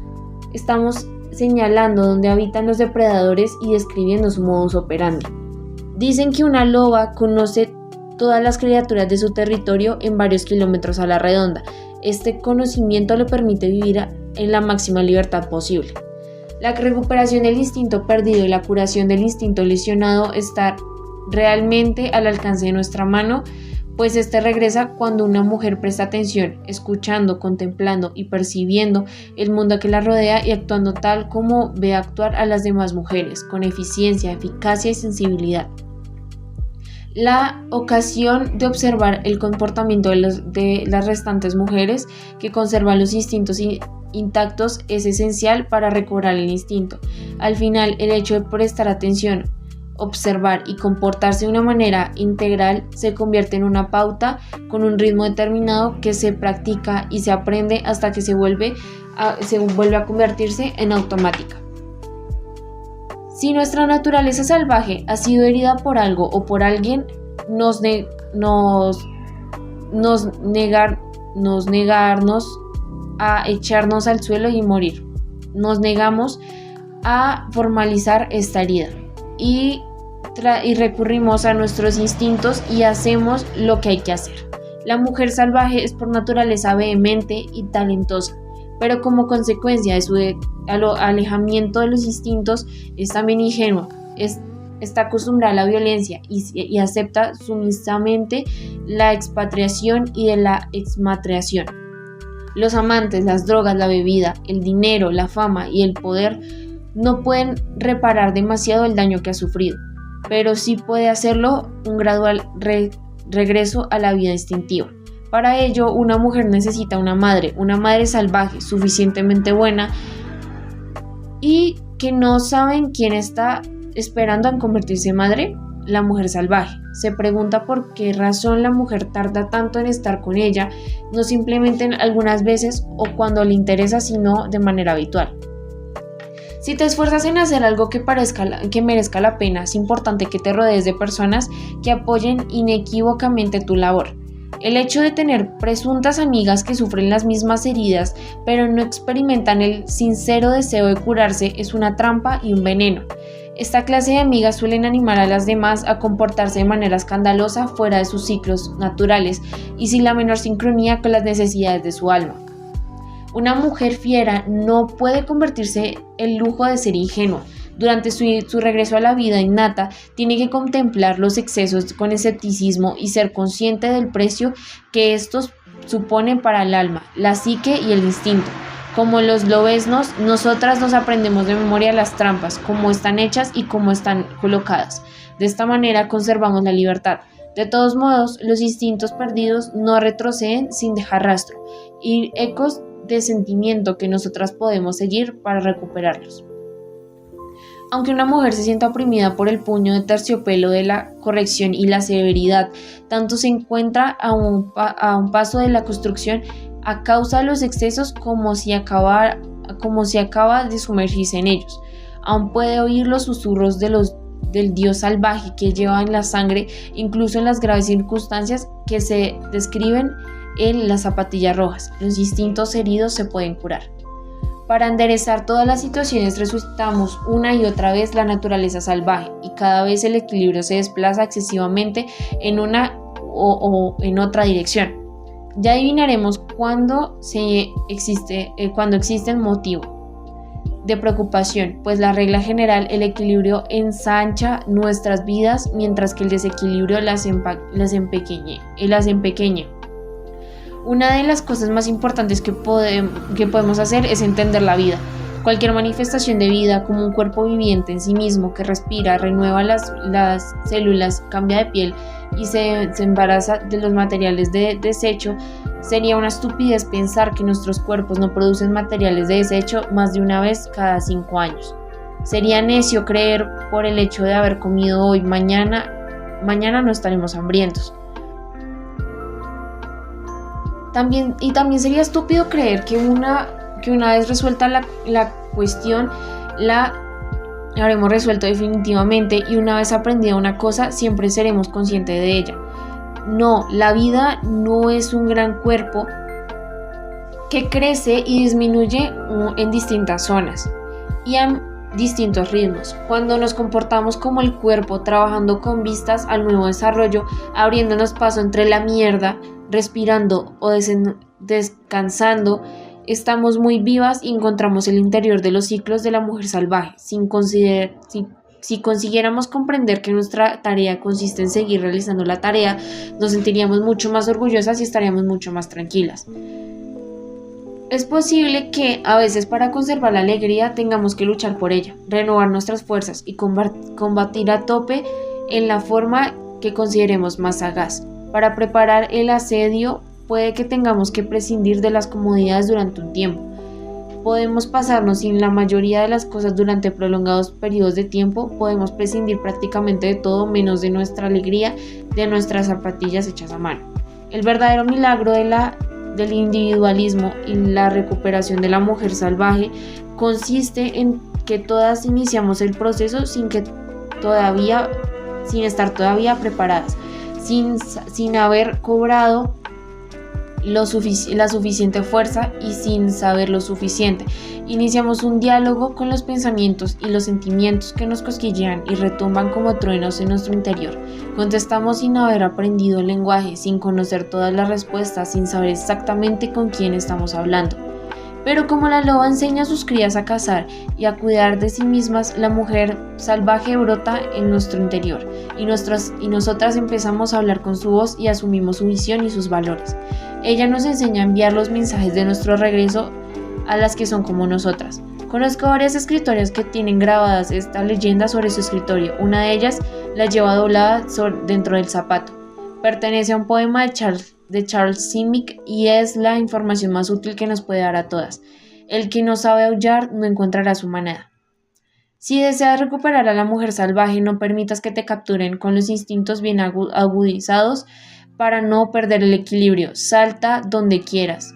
Aúlla a tu gusto, toma lo que haya, averigua todo lo que puedas, examínalo, contempla lo que puedas ver, baila con las zapatillas rojas, pero cerciórate de que son las que tú has hecho a mano. Te aseguro que te convertirás en una mujer rebosante de vitalidad.